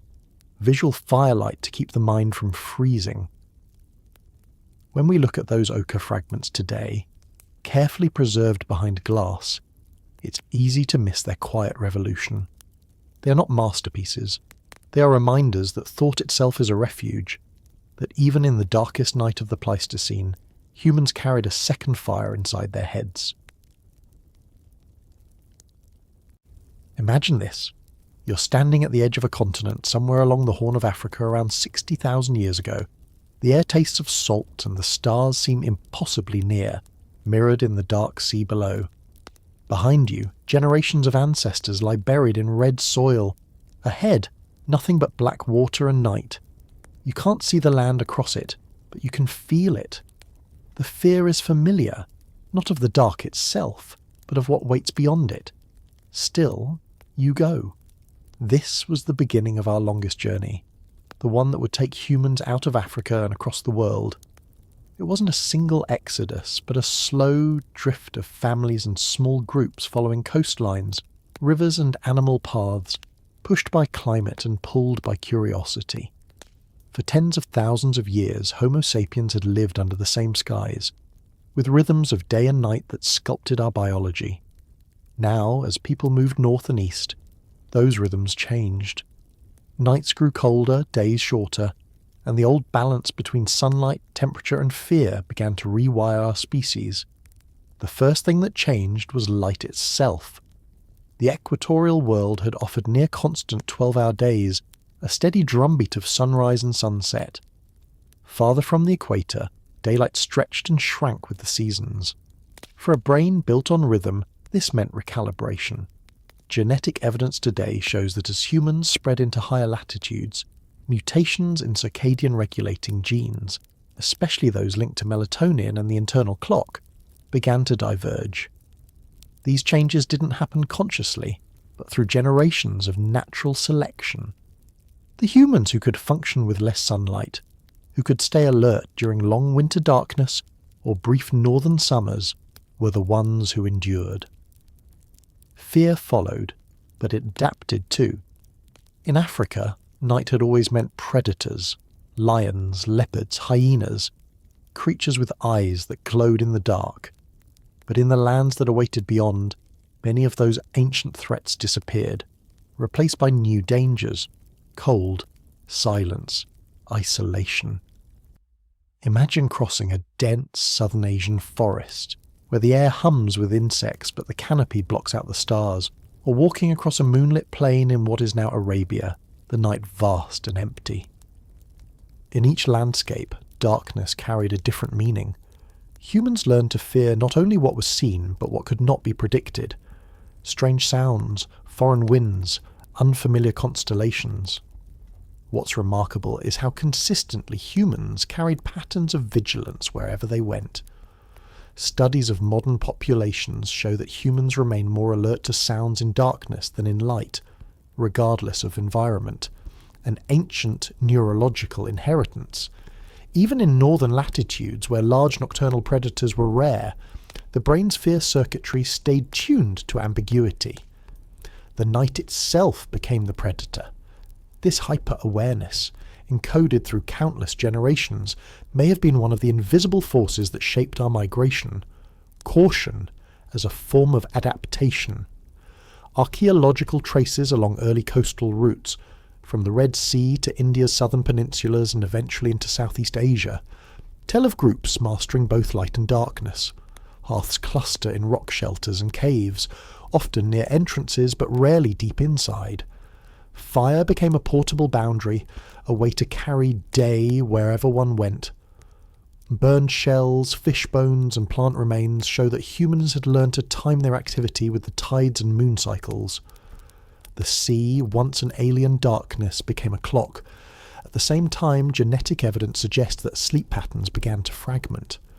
Modern humans show a unique flexibility in circadian behaviour compared to most mammals. Some of us naturally rise early, others stay awake long after sunset. This diversity, often seen as inconvenience today, may have been a survival strategy born during this era. Sentinel behaviour, where some individuals remain awake while others sleep, is observed among hunter-gatherer groups even now. It ensures that someone is always alert, listening. Fear, distributed across the night, became communal. As the species spread into Asia and beyond, new auditory and visual environments rewrote perception. The dense forests of India and Indonesia absorbed sound. Vision was limited, forcing reliance on hearing. On open steppes, the opposite occurred. Visibility expanded, but echoes carried far blurring distance. Each new environment sculpted the nervous system slightly differently, selecting for adaptability. The humans who survived were those who could adjust their senses as easily as their tools. Darkness, too, changed character with temperature. In tropical climates, night offered relief. In temperate and northern ones, it brought cold. The fire that once served as defence became necessity. People began to modify shelters to retain heat, digging into earth or building walls of stone and hide. The psychological meaning of the hearth deepened. It was not just safety but memory, a way to summon daylight in the void. The flicker of flame became a link to ancestors who had done the same thousands of kilometres away. Every campfire on a new shore was a quiet act of continuity. We can still trace the echo of that adaptation in our genes and hormones. The production of melatonin, the chemical that governs sleep and darkness, varies significantly between populations today. Those whose ancestors lived near the equator often show stronger day-night cycling, while those from higher latitudes produce melatonin over longer durations, an adjustment to longer nights. In essence, evolution tuned our internal clocks to geography.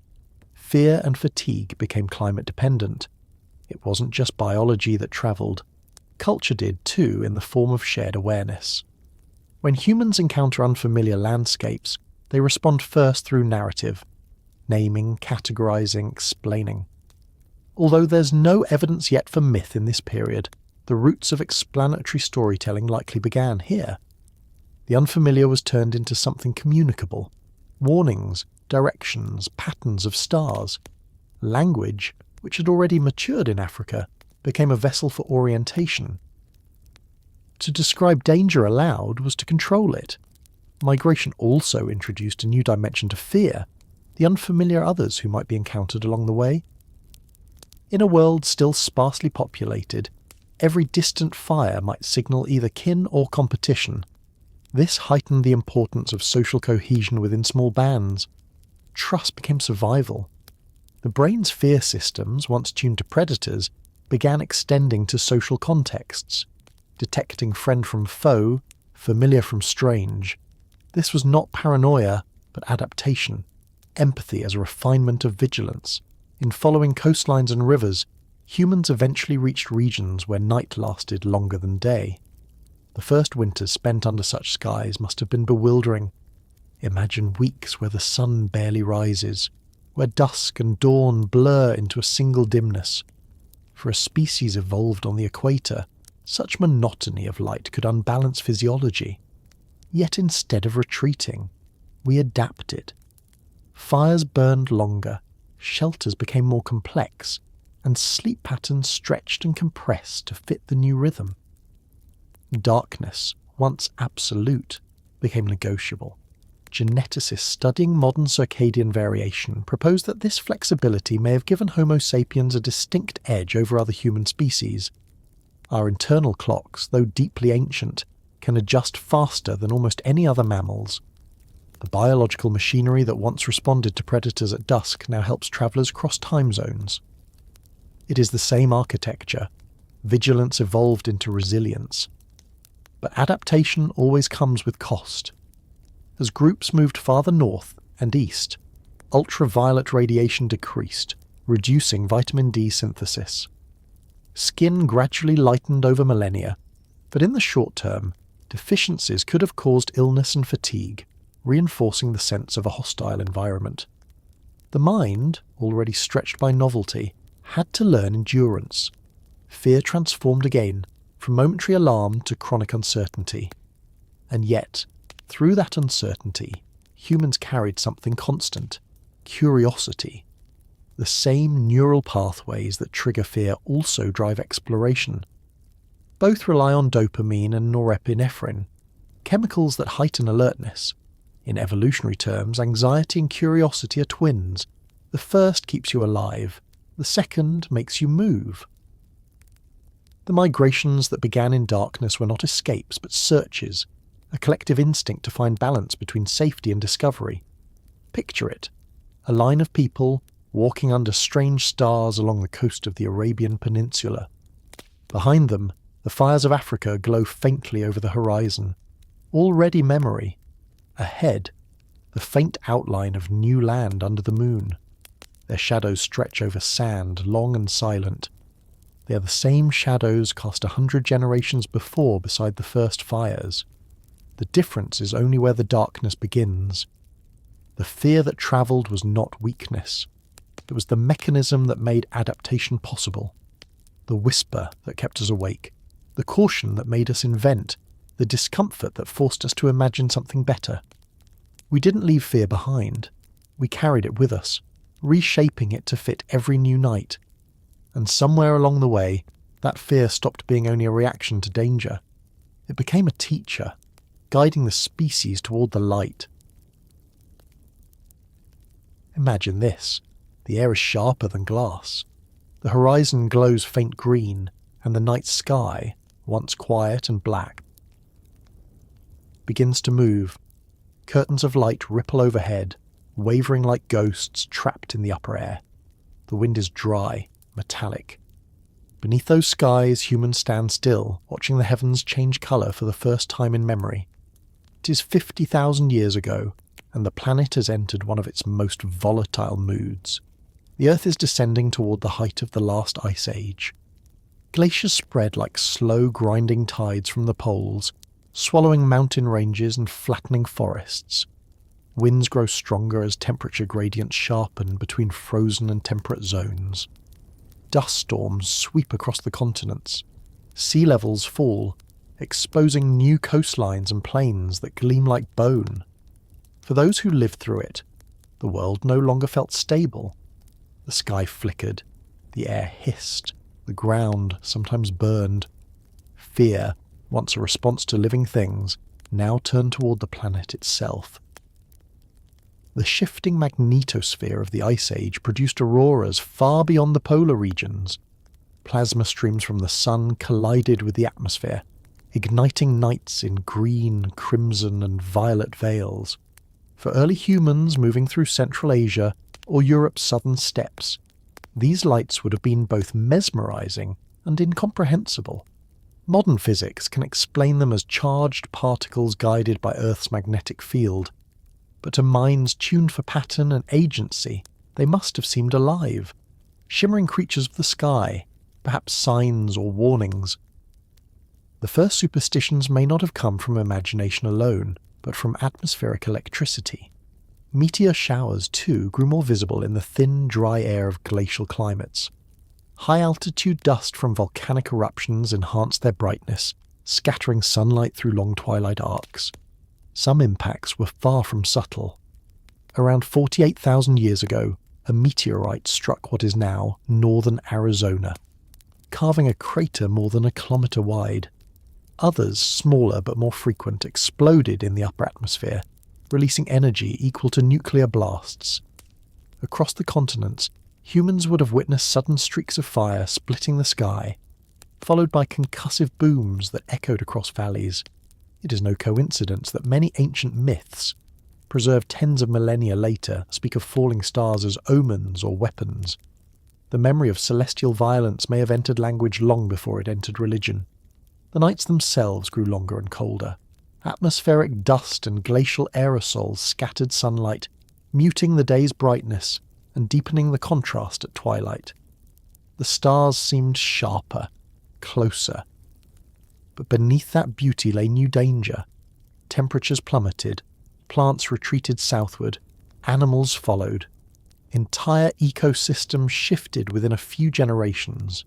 To survive, humans had to track the movement of game and adapt to alien climates.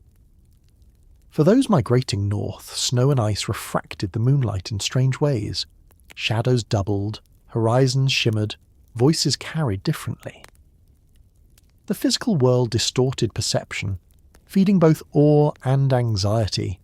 Even thunder changed character. With drier air, lightning strikes grew more frequent in some regions, igniting grasslands already brittle from cold. Fire, once carefully tended, could now arrive uninvited. Volcanic eruptions added to the atmosphere's drama, releasing columns of ash that turned days into twilight. Around this time, Mount Toba in Sumatra, and later other volcanoes across Asia and Europe, spewed vast quantities of aerosols into the stratosphere, altering climate patterns for decades. For people living through it, these were not isolated events but rhythms of disaster, seasons of dim light and slow recovery. The psychological landscape of humanity changed accordingly. Our ancestors had evolved to interpret the environment as a system of cause and effect. Every sound, movement, or flash demanded explanation. When the world became unpredictable, those explanations grew abstract. Fear turned cognitive. Minds began to search for patterns that linked the sky and the earth, the storm and the hunt, the light and the loss. It is in this crucible that awe, that complex emotion of wonder mixed with fear, likely solidified as part of the human experience. Studies of modern brain imaging show that awe dampens activity in the prefrontal cortex while enhancing connectivity between sensory and emotional networks. It silences the ego and magnifies perception. For Ice Age humans living under auroras and meteor storms, such experiences were unavoidable. The world itself demanded humility. To look up at the shifting sky was to feel small, yet connected to something vast. This was not yet myth-making, it was cognitive calibration, a neurological rehearsal for belief. Imagine again a group of humans camped in an open valley somewhere between the Caspian and the Altai.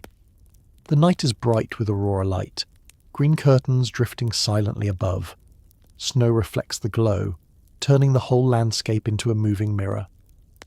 The people huddle near a low fire, their faces upturned, the light painting them in colours no one has seen before. There is no language for what they are witnessing, no story yet, only awe. A silence so full it becomes meaning itself. Environmental instability also heightened dependence on memory.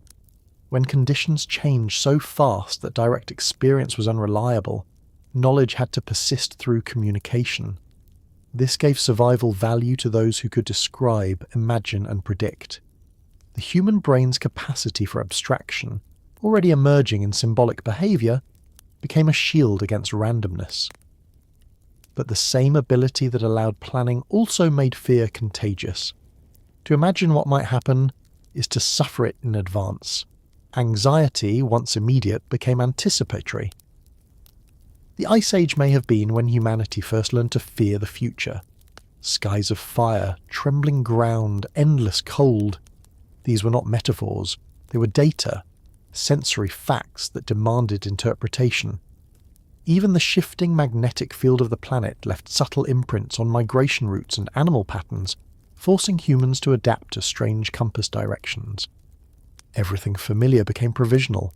The old African rhythm of sun and shadow was gone, replaced by seasons of extremes. Under such conditions, survival required psychological flexibility.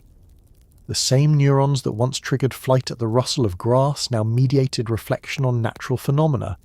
To stay sane in a world of unpredictable light and noise, the brain had to find coherence.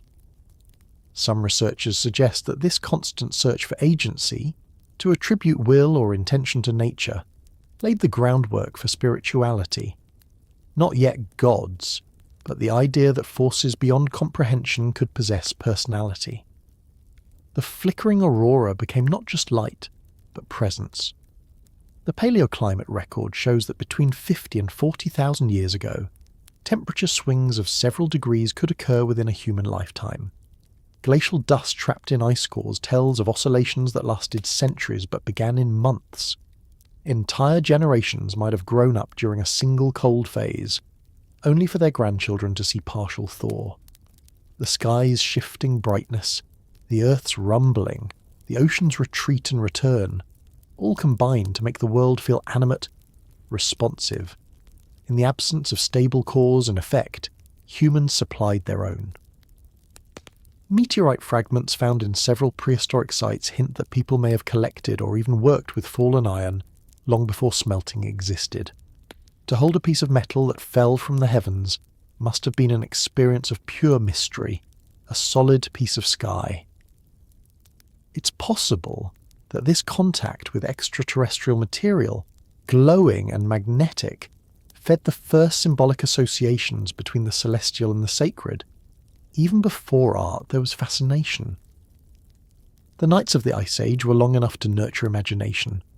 Around fires, people would recount storms, describe colours seen in the sky, or tell of the ground shaking. Each retelling added order to the chaos. The transformation of environmental awe into proto-myth was not invention but memory management, a way to compress and share the impossible. Fear turned into narrative, and narrative became reassurance. From a scientific perspective, this period also marks the emergence of human sensitivity to atmospheric cycles. Seasonal timing, lunar awareness, and celestial observation all gained survival relevance in unstable climates.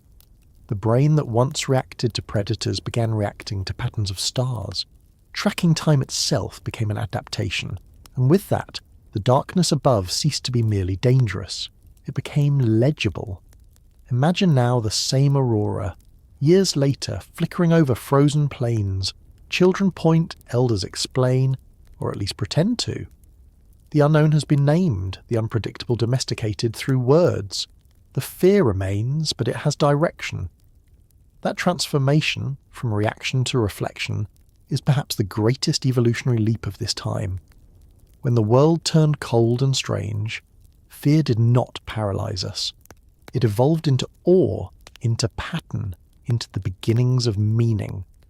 Under skies alive with light and fire, humans learned to look upward not only with terror but with curiosity.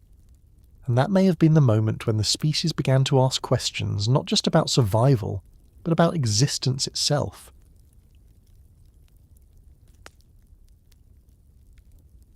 You're deep inside the earth, the air still and heavy, the torch in your hand crackling and spitting with resin. The walls around you glisten with moisture and minerals, breathing back your own warmth. The flame bends, and suddenly, the wall moves. A line of ochre seems to shift, a shape becomes a bison, a flicker of light makes it gallop. For the first time in human history, the dark is not an enemy, it's a canvas. Around 45,000 years ago, something remarkable began to spread across continents, from the limestone caverns of Europe to the island caves of Sulawesi in Indonesia. In the depths where no daylight ever reached, humans began to paint. Not simple marks or symbols this time, but living forms, horses, lions, rhinos, mammoths and hands. These were not decorations or doodles. They were deliberate acts of transformation, places where light, movement and imagination merged into one.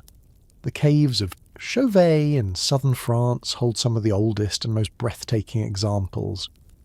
When first explored in the 1990s, the paintings were so fresh in colour and detail that researchers thought they were modern forgeries. But radiocarbon dating told another story. Some of the images were over 36,000 years old. The walls are alive with motion. Herds of running horses drawn with multiple overlapping legs, lions stalking bison, mammoths rendered with perspective that would not be rediscovered until the Renaissance. What's more striking is how they seem designed to move. The uneven surfaces of the rock, the shifting firelight, and the flicker of flame combined to create the illusion of animation. These were not static paintings, they were proto-cinema. To step into those caves must have been like entering another dimension. The human brain, already fine-tuned to detect motion and agency, would have filled the gaps between light and shadow, making the drawings appear to breathe. Neuroscientists studying flicker and visual perception note that the human eye, when exposed to low-frequency flame light, naturally exaggerates motion. The artists of the Ice Age may not have understood this consciously, but they exploited it perfectly. They knew how to make the mind see what wasn't there. It's important to remember that this was not a global explosion of creativity, but a slow ignition that took root in different places almost simultaneously. In Sulawesi, at sites like Liang Timpuseng, hand stencils and depictions of warty pigs date back at least 45,000 years, as old as 𝐓𝐈𝐿𝐄𝐒, perhaps older. The methods were similar. Red and ochre pigments blown through hollow bones or reeds, using the painter's hand as a mask. Each print is both presence and absence. A touch that says, I was here, and a void that says, I have gone. When the torchlight hit those shapes, they pulsed faintly, as if the cave itself was exhaling the memory of its visitors. In both continents, humans used fire to turn perception into theatre. The flame didn't just illuminate, it animated. Shadows of the painters themselves would have danced across the figures they made, merging human outlines with animal ones. The cave became an ecosystem of light, movement, and echo, a sensory environment unlike anything in the natural world. The flicker of the torch mimicked the movement of life outside, but condensed it into a controllable, hypnotic form. This may have been the first moment when fear and fascination fused completely. Psychologists today recognize that fear and creativity often share the same circuitry. The amygdala, the brain's fear center, communicates closely with visual and emotional areas, triggering intense focus and vivid imagery. Under firelight, with limited oxygen and echoing acoustics, the painters' minds would have been in a heightened state, alert yet safe, aware of danger but in control of it. The cave was not just a gallery, it was a neurological experiment. Here, fear was domesticated into wonder, Archaeological studies of torch residues and soot marks in caves like 𝐓𝐈𝐌𝐿𝐄𝐒, Lascaux and Altamira show how meticulously these spaces were prepared. Torches made of pine or juniper, often bound with resin, provided steady, smoky light. Scorch marks on walls and ceilings reveal where people waved flames deliberately, creating moving shadows. Footprints preserved in soft clay, some adult, some child, show that people returned to these chambers repeatedly. This wasn't casual work. It was rehearsal, performance, and memory. The paintings weren't meant to be seen by the world outside, but by those who made them, and by the firelight itself. The choice of subjects, too, reflects a complex relationship between fear and admiration. The animals most commonly painted were not the ones most often hunted. Lions, rhinoceroses, mammoths, creatures too powerful or dangerous to kill, dominated the walls. It's as if the artists were negotiating with what frightened them, taming these forms through repetition. To draw a predator was to control it, at least in image. Fear became participatory. But perhaps the most extraordinary part of these sites is not the art itself, but the experience of entering them. Modern explorers describe how sound behaves strangely underground. Every footstep, every whisper, every crack of a torch echoes in unpredictable ways. Many paintings are placed in acoustically resonant chambers, where even a low voice can vibrate through the walls. The placement seems intentional. Sound and light together would have produced multisensory illusions. Animals that not only moved, but seemed to breathe and respond. The mind would complete the illusion, just as we do today when watching a movie. This raises an intriguing question. Why do it at all? Why walk deep into danger, carrying a fragile light, to spend hours drawing on cold stone? One possibility is psychological relief. In modern experiments, creative expression, especially repetitive, immersive tasks, has been shown to lower stress hormones and restore a sense of control. For Ice Age humans living under unstable skies, painting might have been a way to process the incomprehensible. By projecting life onto the walls, they externalized both fear and memory. The cave became a mental landscape, where chaos could be contained. It's easy to think of this as art, but that word feels too small. These were acts of translation, converting emotion into form, uncertainty into rhythm. The flickering walls were not entertainment but survival tools for the psyche. In those moments of trembling light, humans discovered that imagination could be a weapon against fear. Even the pigments carried meaning beyond colour. Ochre, manganese and charcoal each interacted differently with firelight. Red tones glowed, black absorbed, yellow reflected. The painters understood this intuitively, layering textures to manipulate brightness and depth. Some images were carved slightly into the rock, so that shadows from the flame would fall across them dynamically. It was optical engineering on a paleolithic scale, a dialogue between matter and perception. Neuroarchaeologists studying this period have proposed that these caves represent one of the first consistent uses of altered sensory states. The low oxygen, rhythmic movement, and flickering light could induce mild trance conditions, enhancing visual imagination. But rather than hallucination, this was controlled, a guided experience created through technology. The torch was a device, the wall a screen, the mind the storyteller. In Sulawesi and Borneo, the same logic seems to have unfolded independently. The painted hands and animals appear deep in chambers far from natural light, requiring deliberate access. The human mind, whether in Europe or Indonesia, had found the same solution to the same problem: how to make the dark speak. It's as though cognition itself was converging toward theatre. Light as language, cave as stage. Imagine one of those scenes. The torchlight dims, smoke coils against the ceiling. A hunter kneels before a wall of painted horses. The firelight makes them flicker, hooves seeming to move across stone. He watches, transfixed. For a moment, his mind cannot tell where the real ends and the imagined begins. Fear has become fascination. The darkness, once filled with predators, now contains his own creation. When the first people left those caves, blinking into daylight, they must have carried something new with them. Not the paintings, but the experience of control. They had learned to manipulate perception itself, to make the brain believe and unbelieve. That capacity to project life where there is none would echo through every culture that followed. The caves that breathed stories were not beginnings of art so much as continuations of survival. In their depths, humans turned the oldest instinct, fear of the dark, into the first illusion. And from that moment on, the night was never empty again.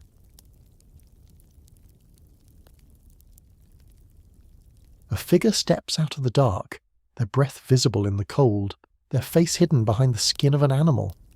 Horns rise from their head, fur clings to their shoulders, and for a moment, even their own group hesitates, not knowing who or what is standing before them. Then the voice beneath the hide speaks. The fear turns into fascination. It is still a person, but not quite. Somewhere between the human and the animal, between fear and power, something new has appeared. The mask. Around 40,000 years ago, humans began to alter not only the world around them, but themselves. They had already painted the walls of caves, carved figures from bone and ivory, and illuminated the dark with fire. But now, for reasons we can only infer, they began to transform the body, wrapping it, disguising it, extending it. The first act of wearing another creature's face was not about vanity. It was about survival, both physical and psychological. Archaeological traces are faint, but the evidence builds through small gestures. At sites across Europe and Asia, animal bones and hides show signs of deliberate shaping beyond tool use. Skins were scraped and softened, not only for warmth, but for display. Some were cut to retain heads, horns, or snouts intact. In Siberia and the Eurasian steppe, perforated skull caps and antlers appear in living spaces, items too light or oddly shaped to be purely hunting trophies. Many of them show polish and were consistent with handling, even wearing. These weren't decorations. They were extensions of identity. To understand why someone would put on the face of a predator, we have to step into the mind of an Ice Age human. Life was constant negotiation between fear and imitation. To survive an animal, you had to think like it, anticipate its movements, predict its reaction, even internalize its rhythm. In the act of wearing its skin, humans may have been practicing empathy long before philosophy gave it a name. By pretending to become the other, they learned to coexist with it. The first masks were lessons in perspective. But disguise also had practical advantages. During hunts, blending in could mean survival.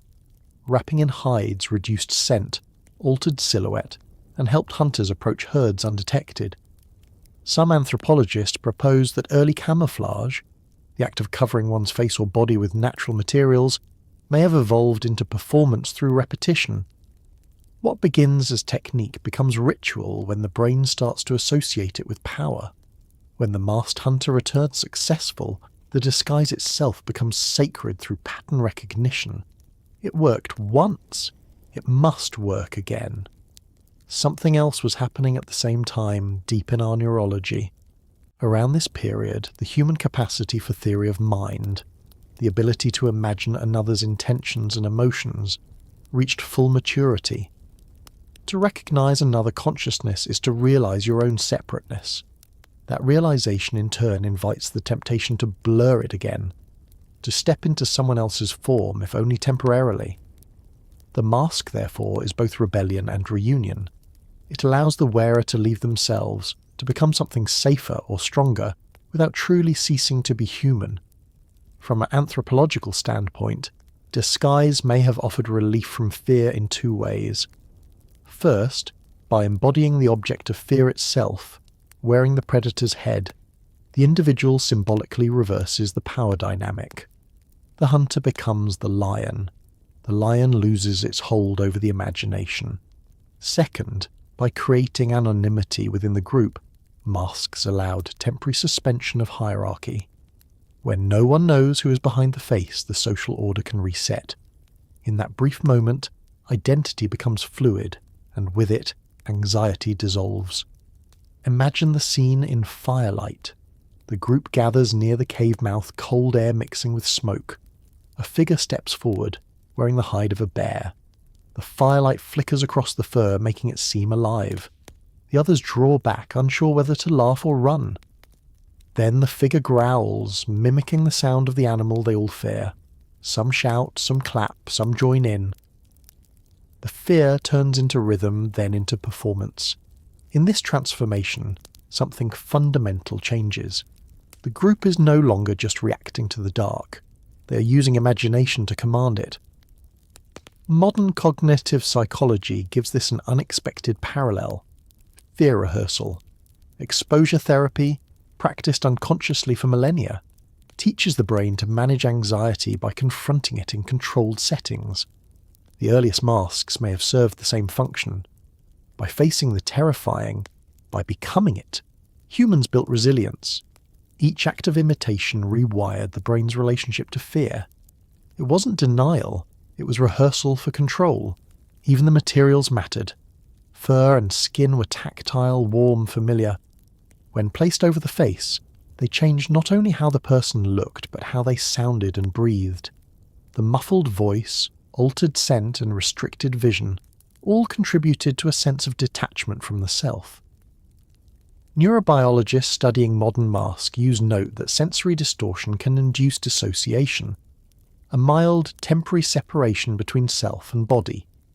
The result is an altered state of consciousness, not mystical, but neurological. The mask creates a third space, neither you nor the thing you fear, but the bridge between.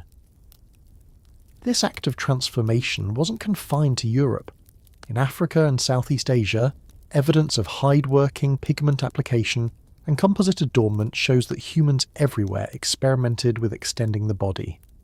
Beads, feathers, claws, and teeth served not only as decoration but as sensory augmentation. The earliest examples of what might be called proto-costumes appear during the same window. Whether made for hunts, dances, or communal gatherings, these assemblages represent a shift from reaction to expression. Humans were no longer only surviving fear, they were sculpting it. Imagine the weight of such a disguise. The smell of the animal still clings to it, the fur damp and heavy, the skull pressed against your forehead. When you look at your reflection in still water, rare and rippling, you no longer recognize yourself. You are other, but safe. The power of fear has been borrowed, contained. One of the most haunting pieces of evidence supporting this behavioural transformation comes from the site of Les Trois Frères in France, dating roughly to 30,000 years ago. Deep inside the cave is an engraving of a figure known to researchers as the Sorcerer, part man, part stag, with raised arms and antlers. It's unclear if this image depicts someone dressed in an animal's guise or something imagined entirely, but the possibility that humans were representing themselves in disguise is profound. It suggests a self-aware acknowledgement of transformation, that the act of masking had already become a defining experience worth memorializing. In social terms, the mask also offered a rare tool: anonymity. Among small, kin-based groups where everyone knew everyone else, identity was constant and inescapable. To put on a mask, even one as simple as smeared ash or animal hide, was to step outside that network for a moment. The wearer could act differently, speak differently, even defy norms without consequence. Anthropologists studying hunter-gatherer societies note that such moments of suspension can strengthen social bonds by releasing tension. Play, mockery, or fear performed safely can reset cohesion. The Ice Age may have invented costume not as spectacle but as social medicine. As humans moved into colder, more challenging environments, the mask also took on a practical evolution. Faces wrapped for warmth began to resemble disguises unintentionally. Over time, utility and imagination blurred. What began as protection from the elements became a template for psychological transformation. The human tendency to ascribe meaning to pattern ensured that every accidental resemblance could become symbolic. From a neurological perspective, the act of covering the face also alters perception of others. Eye contact, a fundamental human cue, becomes uncertain. The masked person's gaze is unreadable, their emotions invisible. In that ambiguity lies power. Fear of the unknown flips into fascination. Even today, the same mechanism operates in our reaction to masks, from carnival costumes to gas masks to theatrical makeup. The absence of visible emotion invites projection. The brain fills the void with imagination. Picture again that Ice Age firelight flickering on fur and bone. The figure dances, the hide rustling, the horned shadow stretching across the wall. Others join in, half mimicking, half laughing, until the line between human and animal dissolves completely. This is not yet religion or ritual, not even performance as we know it. It is play with fear, the mind testing the limits of identity. To wear another face is to admit that faces themselves are temporary. In that moment, humanity invented the concept of transformation, and perhaps, in a way, invented Halloween itself, not as a festival, but as a psychological pattern, to take what terrifies us and make it ours. The mask gave humans permission to enter the dark and come back changed. It was the earliest form of bravery we could hold in our hands. When the torchlight faded and the hides were set aside, the people behind them returned to their ordinary selves. But something lingered. They had glimpsed the strange power of pretending, of acting as if and realizing that imagination could reshape reality. The next time fear came, a storm, a predator, a cry in the night, they would remember that the boundary between threat and self was porous. You could step into the dark, wear it for a while, and walk out alive. The air inside the cave is still and cold. The fire has burned low, its smoke drifting toward the entrance where dawn has not yet arrived. In the dim red glow, a shape lies in the earth, a body covered in ochre, dusted with the same colour that once marked the living walls of their world. Someone has placed a tool beside the hand. Someone else has laid a shell near the head. The rest stand in silence. They do not know what death is, not in the way we do, but they know it is not nothing. The body stays, and they stay with it. Around 40,000 years ago, humans began to do something profoundly strange and profoundly human. They started to keep their dead. Before this, across millions of years of Hominian evolution, the bodies of the fallen had been abandoned to scavengers or hidden from sight, sometimes covered but rarely honoured. But now, across Africa, Europe and Western Asia, the archaeological record begins to show deliberate burial, graves dug, bodies arranged, pigments applied, objects placed. Something had shifted in the human relationship with fear and memory. The dead were no longer dangerous. They were remembered. The earliest clear burials known from Homo sapiens appear in Africa, such as at 𝐓𝐈𝐌𝐿𝐄𝐒𝐒 and Skull Caves, sites dating back well over 100,000 years. But it is in the period between 40 and 30,000 years ago that burial becomes widespread and symbolically charged. Graves like those at Sungir in Russia, Dolní Věstonice in the Czech Republic, and Eskul in the Levant show an astonishing variety of treatment. Children buried with ivory beads numbering in the thousands, adults dusted in red ochre, others laid side by side in mirrored positions.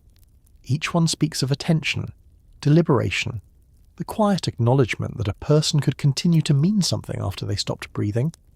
To cover a body in ochre was not a trivial act.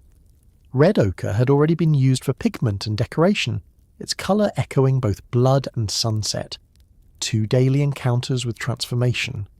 The gesture of sprinkling it over a corpse may have begun as simple concealment, an attempt to mask the appearance or smell of decay, but to repeat it, generation after generation, turned it into symbol. The red became a form of continuity, a reminder that what fades still leaves colour behind. In this sense, burial was the first experiment in immortality, not of the soul, but of attention. What made this behaviour emerge when it did? One possibility is emotional complexity. As human groups grew larger and more stable, individual relationships deepened. To lose someone was not merely to lose a labourer or hunter, but to lose memory, trust, and history.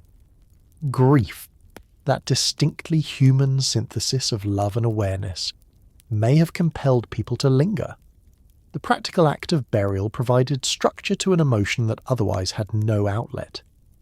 In this way, the first graves may have been tools for managing fear not of death itself, but of forgetting. At 𝐓𝐈𝐌𝐿𝐄𝐒𝐓𝐀𝐌𝐏𝐒, the evidence is particularly striking.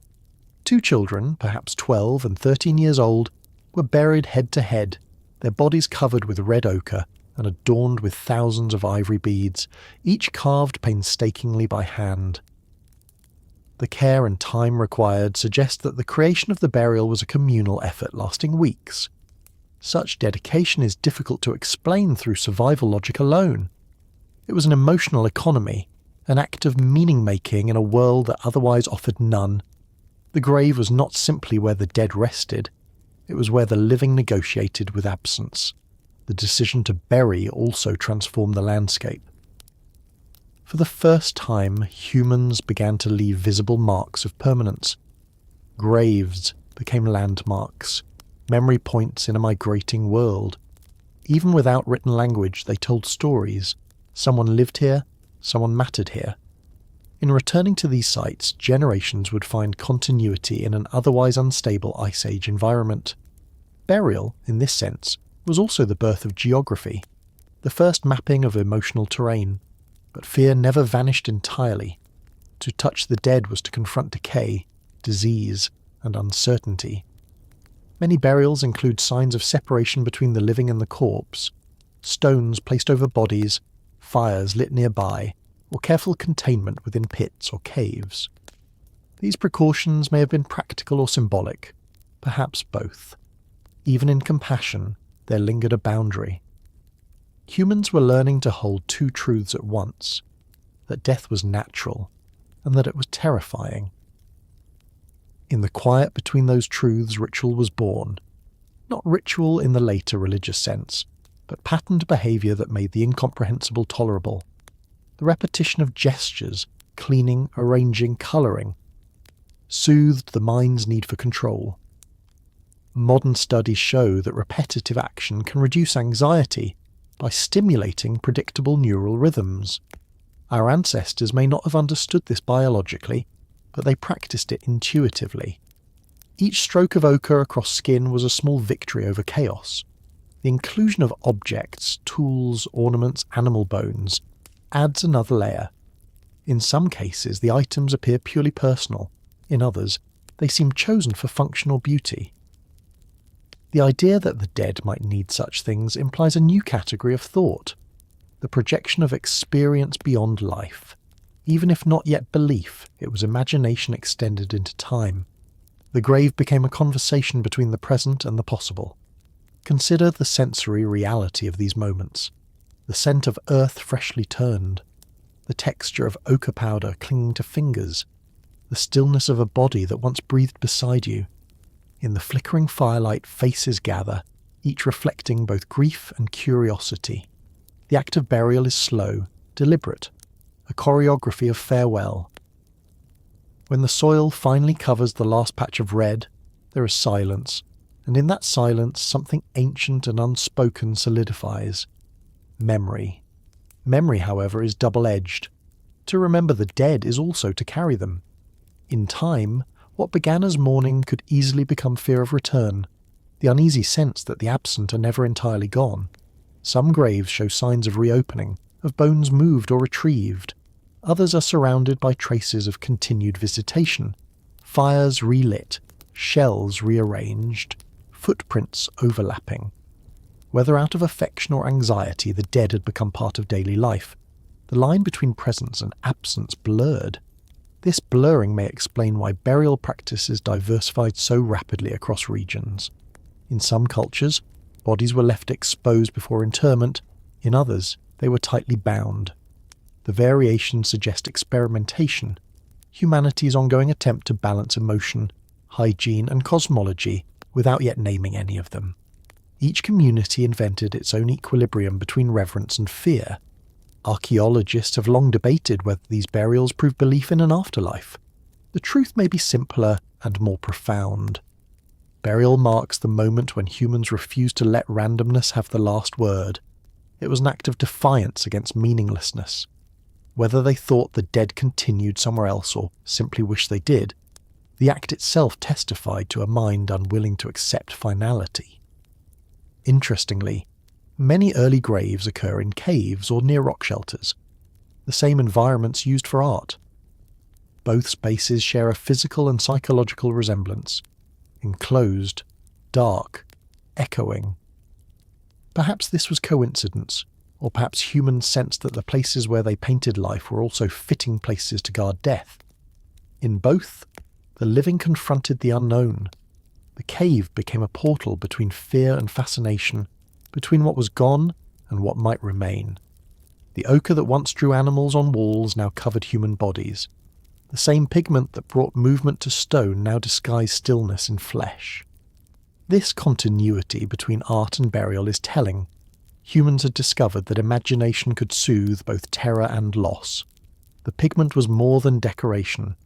It was empathy turned material, a way to keep touch when touch was no longer possible.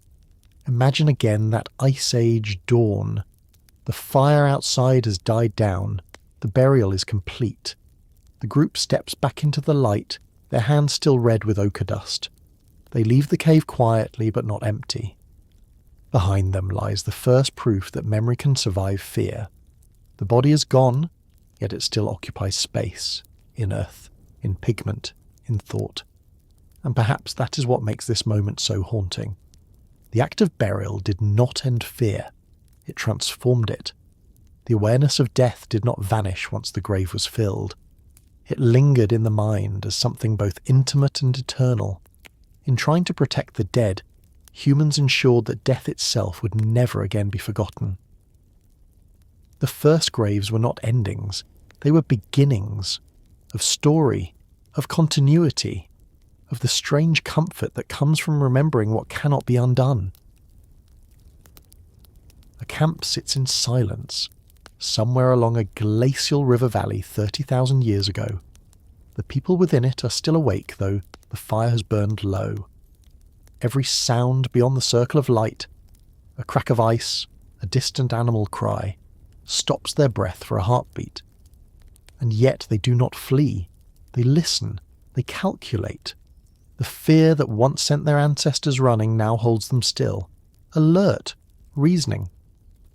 Somewhere in that frozen quiet, fear stopped being just an alarm and became intelligence. By the height of the Ice Age, fear was no longer just reaction. It had become prediction. The human brain, already exceptional for its ability to model the future, began to use anxiety as a map, not only of what was dangerous, but what might be. This subtle transformation changed everything. It allowed our species to live not just in the present moment of danger, but in its imagined echo. To survive the Pleistocene meant learning from the shadows before they appeared. Paleoanthropologists and evolutionary psychologists often describe this as the refinement of adaptive anxiety. The concept is simple but profound. Fear, when calibrated correctly, keeps you alive. Too little, and you take fatal risks. Too much, and you freeze or withdraw. The balance between those extremes, the ability to anticipate without panicking, is one of the defining traits of Homo sapiens. It's why we built traps instead of waiting to be hunted. It's why we watched the horizon for clouds before the storm arrived. The anxious mind, in evolutionary terms, was a form of intelligence. Archaeological traces from this period reveal a species that had become exquisitely tuned to its environment. By 30,000 years ago, humans across Eurasia were building complex shelters, storing food and crafting tools not for immediate use but for contingencies. Spare blades, caches of fuel, stockpiles of resources hidden against uncertainty. These were acts of foresight born from caution. A creature that anticipates scarcity must already imagine the future as something negotiable. and that imagination is the child of fear. Even our hunting strategies show this shift. The great herds of mammoth, bison and horse that roamed the steppe were dangerous to approach. Success required planning, cooperation and restraint. At sites like Dolny Vestonitz and Pavlov, humans built elaborate drive systems, wooden stakes, trenches and pitfalls, to channel animals into traps. Such engineering demanded patience and shared trust, the ability to hold fear steady rather than succumb to it. In that sense, every mammoth hunt was also a rehearsal in emotional regulation. The difference between survival and disaster lay in how long you could think clearly while afraid. The neurological foundations for this are ancient. The amygdala, that almond-shaped structure deep within the brain, fires instinctively at threat. But in humans, it communicates intimately with the prefrontal cortex, the seat of planning and judgment. This connection allows fear to become thought, turning reflex into strategy. When a sound in the dark startles you, it's the amygdala that reacts, but it's the prefrontal cortex that asks, what if it's the wind? By the Upper Paleolithic, that inner conversation had become a species-wide survival system. This cooperation between fear and foresight shaped not only behaviour but culture. The constant uncertainty of Ice Age climates, rapid freezes, sudden thaws, erratic game migrations, required communities to act collectively. Anxiety became social glue. When one person sensed danger, others paid attention. Shared vigilance created safety nets. To live together under such conditions, empathy itself had to evolve. The ability to feel another's unease and respond to it. Fear, multiplied through compassion, became cooperation. Imagine a group preparing to move camp. The elders warn of shifting winds, of ice cracking up river. Younger members listen, not with blind obedience, but with respect for pattern recognition. Somewhere in that chain of communication lies the origin of teaching, knowledge transferred through cautionary memory. The stories that guided migration routes or hunting seasons were not born from optimism, but from remembrance of disaster. Every safe path was written first in fear. Even art from this period reflects the psychology of caution. In portable carvings and engraved bones, humans began depicting not only animals they hunted, but those they rarely saw, predators, elusive species, even abstractions. These were not trophies, they were rehearsals. By imagining danger, by sculpting or drawing it, people learned to master it cognitively. The same brain that trembled at the roar of a lion could now conjure it safely in image, reducing threat to symbol. This process, converting fear into representation, is the cornerstone of creativity itself. The environments of the time demanded such flexibility. Between 30 and 20,000 years ago, climatic instability intensified. Glacial pulses brought extreme cold across Eurasia, forcing populations into refuges, river valleys, coastlines and caves where food and water remained stable. In these refugees, fear took on new functions. It kept groups conservative with resources, encouraging sharing and restraint. It also shaped communication. A society built on uncertainty needed ways to warn, to plan, to coordinate silently. Gesture, rhythm, and perhaps even proto-rituals evolved to externalize collective vigilance. When fear became predictable, it turned into discipline. Anthropologists studying Ice Age sites note that technological sophistication often coincides with periods of environmental stress. New toolkits, adhesives, and clothing innovations appear during the harshest intervals. This correlation suggests that anxiety itself drove invention. A stable mind rarely innovates, a cautious one must. Each new challenge required imagining failure in advance and designing against it. From that pressure emerged everything from tailored clothing to projectile points. The first thread of civilization was spun not from comfort, but from unease. This adaptability extended to social structure. Fear taught early humans hierarchy, not through domination, but through trust. The oldest and most observant became valued for their caution. Leadership was likely situational. emerging from knowledge of danger rather than mere strength. The wisdom to recognize risk gave authority legitimacy. The tribe followed not the boldest, but the most measured. In evolutionary terms, this cognitive wiring remains visible in modern physiology. The body's stress response is not only a warning system, but a learning one. Repeated exposure to manageable threat strengthens neural circuits associated with attention and problem-solving. The Upper Paleolithic world, filled with constant but navigable dangers, may have sculpted the modern nervous system into its current form: resilient, anticipatory, endlessly restless. Imagine again that firelit camp on the frozen steppe. The people gathered there are quiet, listening to the sounds beyond their shelter. One child stirs, frightened by a distant howl. An elder murmurs reassurance, not a denial, but an explanation. "It's far away," they might say, and the wind carries its voice. In that moment, a child learns not just to suppress fear, but to analyze it. Anxiety becomes knowledge passed down like a tool. This interplay between instinct and insight may also explain the emotional depth of Paleolithic life. To live in a world where every day demanded awareness was to live with constant alertness, but also constant awe. The same sensitivity that made humans cautious made them attentive, to light, to pattern, to change. Fear sharpened perception. The wind's shift, the smell of snow, the silence of birds all carried meaning. Survival depended on decoding subtle signals, on reading the invisible, and from that hyper-attunement grew the first science, observation. Over time, this sensitivity became aesthetic. To notice danger is also to notice beauty, because both depend on detail. The gleam of ice under moonlight, the pattern of clouds before a storm, the behaviour of animals before migration, all became signs, all worth remembering. In that sense, fear shaped not just our behaviour, but our imagination. Every artist, every toolmaker, every cautious thinker of the Upper Paleolithic carried within them the same neural legacy. A mind that found safety in knowing and wonder in understanding.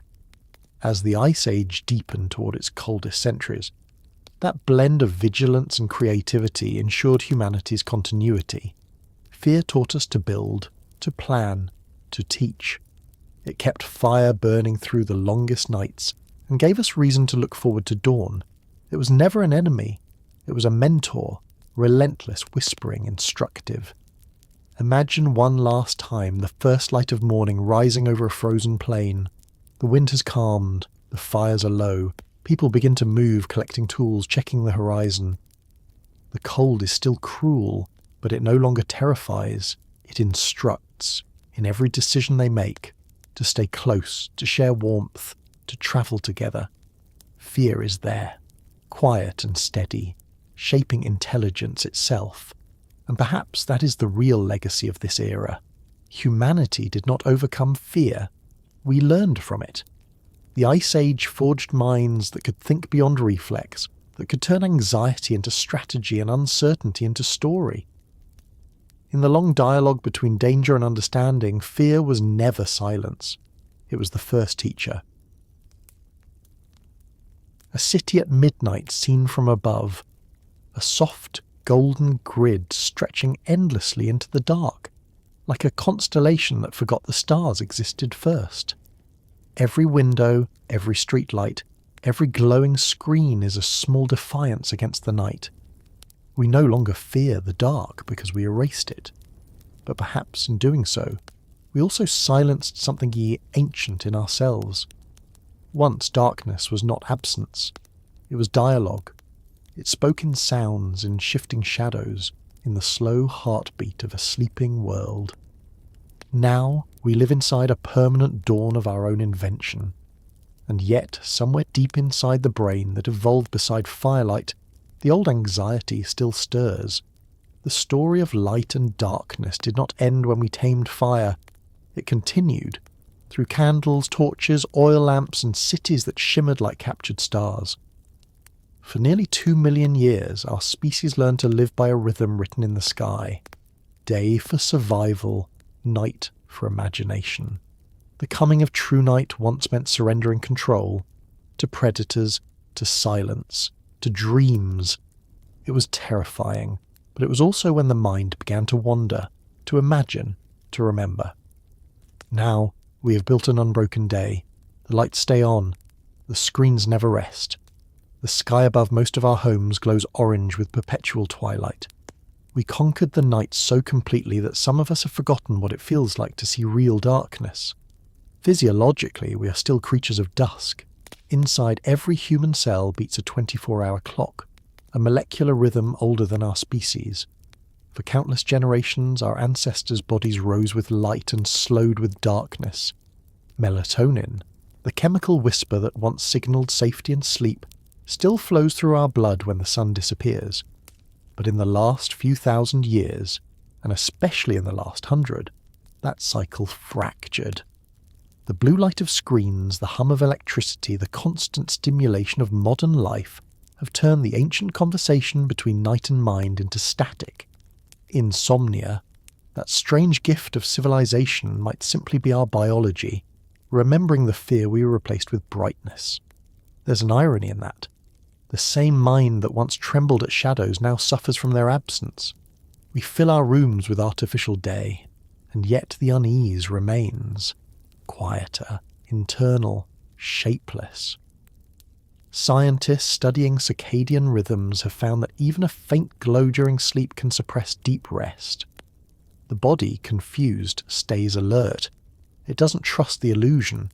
Somewhere in the limbic system, the old mammalian brain that once listened for predators, a remnant still waits for true night to begin.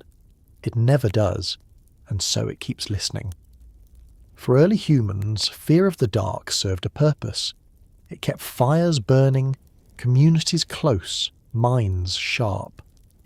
But today, in our floodlit world, we have replaced the external darkness with an internal one, anxiety untethered from environment. We no longer fear what's outside the cave, we fear the endless noise within it. The darkness is no longer out there. It's in the things we don't allow ourselves to feel, when every distraction shines too brightly to let silence speak. There is something almost evolutionary about our insomnia. The same neural circuits that once pulsed with alertness to danger are now overstimulated by light and thought. Every notification, every glow in the corner of a dark room tickles the old pathways, the ancient vigilance of those who once guarded the campfire. Perhaps sleeplessness is not a disease but a memory, a very old one, a reminder that we are not built for endless illumination. The anthropologists and chronobiologists studying this shift often describe modern light as both blessing and rupture. We have gained safety, productivity, and freedom, but lost the slow-breathing rhythm of Earth's shadow. Before electricity, the night was filled with ritual, stories told quietly, tools repaired by firelight, families sleeping close for warmth. Now most of us meet the night alone, lit by a rectangle of light, eyes open long after the brain should rest. It's a strange inversion of our origins. Once we feared the dark because it isolated us. Now we isolate ourselves to escape the dark. But what if our ancient fear was not just about safety? What if it was also about reverence? To stand beneath a night sky unbroken by city glare was to feel small, a necessary smallness. The stars were not decorations, they were perspective. They reminded every creature of its scale. The darkness was where the universe began, and where imagination lived. When we lost it, we may have lost the place where wonder once grew most easily, in the quiet between what we could see and what we could only sense. Imagine again the world before lights, a savanna under a full moon. The hush after fire dies down. The glow of embers painting faces half seen in the dark. Every movement is meaningful. Every sound matters. Sleep comes not from comfort, but from surrender. And perhaps in that surrender our minds learned empathy, the awareness that survival was shared, that the night belonged to everyone, the wolf, the wind, the stars, all part of the same rhythm. We are still searching for that rhythm, even in the humming stillness of our apartments, scrolling for something that feels like peace. Maybe that's why stories still soothe us. Every time we dim the lights, put on a quiet voice, and listen to a tale about the deep past, we're recreating a very old ritual, taming fear through understanding. The fire has become a screen, but the impulse is the same. We seek meaning in the dark, even when the darkness is digital. The act of listening itself is ancestral, a faint echo of the nights when imagination was our only light source. And so, after all this time, we return to the same question. If fear of the dark made us human, what does the loss of darkness make us now? Perhaps it makes us restless, hungry for quiet, nostalgic for something we can't name. Perhaps that's why you're here, listening to this. Not for fear, but for stillness. For a story told softly, in a voice that reminds you that we are very old creatures pretending to live in eternal daylight, and that our minds still crave the slow heartbeat of the fire. If there's one truth that time keeps whispering, it's this. We were shaped by darkness, not light. Light gave us clarity, but darkness gave us depth. Every spark we struck against the void was not a victory over fear, but a conversation with it. And maybe as we light up the planet, we owe it to ourselves to remember that balance, to let a little dark remain. So tonight, if you can, step outside, turn off the lights, let your eyes adjust. Listen to what the night still sounds like when we stop trying to fill it. The wind, the distant hum, your own pulse, all of it older than history. For hundreds of thousands of years, this was the sound of safety. Silence was not emptiness, it was belonging. And maybe as you listen, you'll feel that old intelligence again, the kind that doesn't demand answers, only awareness, the kind that once gathered around a fire to share warmth, not data, the kind that understood that fear wasn't something to escape, but something to understand. The night has always been our teacher, we only forgot its language, and as always, stay curious, stay calm. I'll see you in the next story.